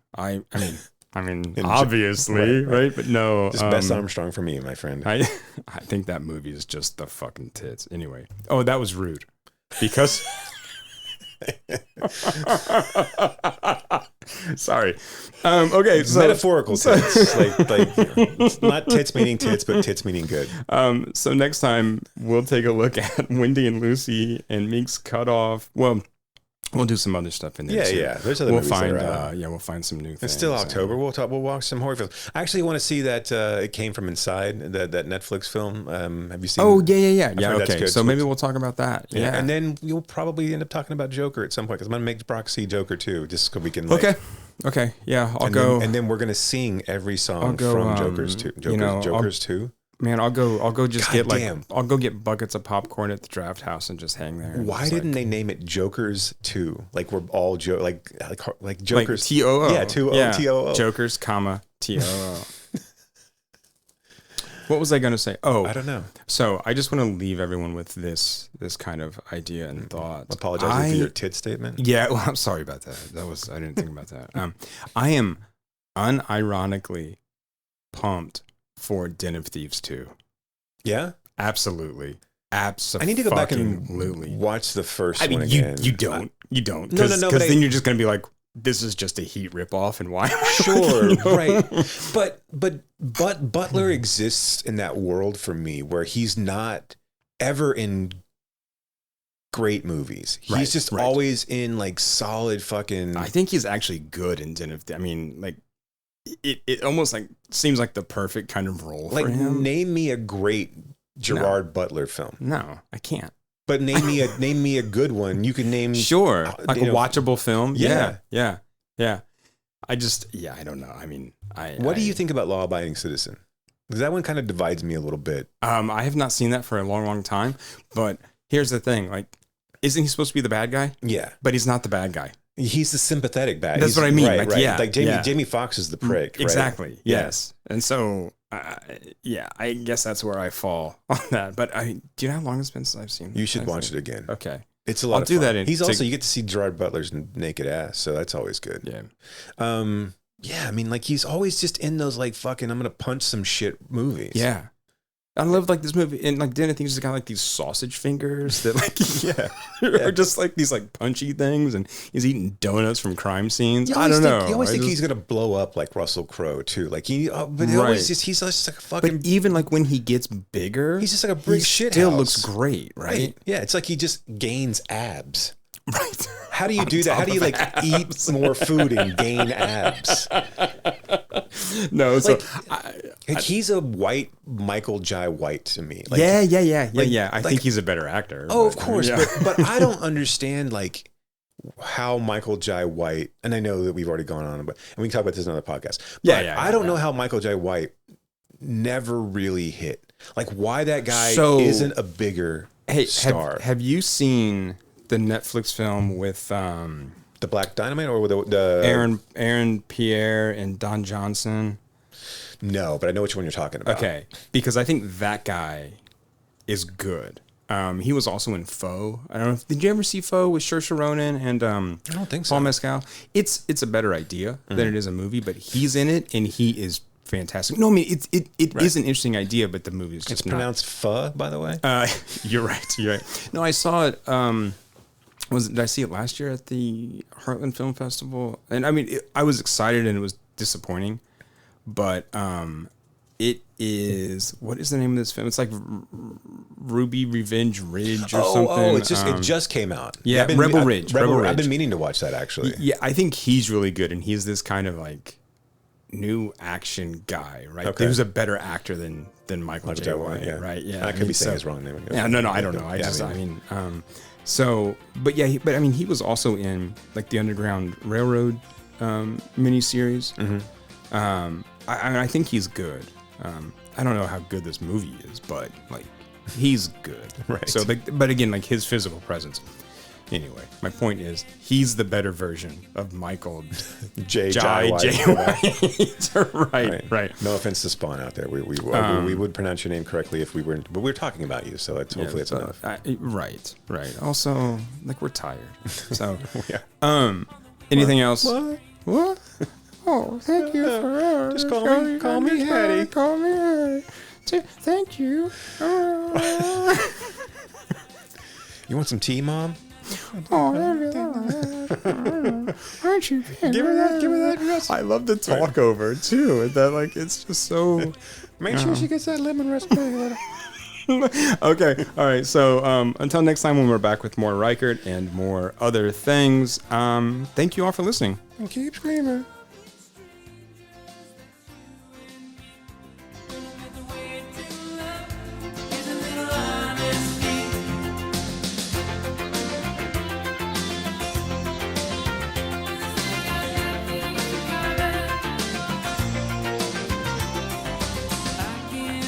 You have been listening to Why Does the Wilhelm Scream with your hosts, Brock and Jason. If you liked today's episode, do us a favor and rate, review, and subscribe in whatever application you use to consume podcasts these days. You can reach us by visiting whydoesthewilhelmscream.com. If you are in the DFW area, we would love to see you at a Fort Worth Film Club event. You can learn more about those and find a full schedule at fortworthfilmclub.com. And you can learn about my foundation and how we are trying to foster the next generation of film lovers at realhousefoundation.org. That's REEL housefoundation.org. Till next time.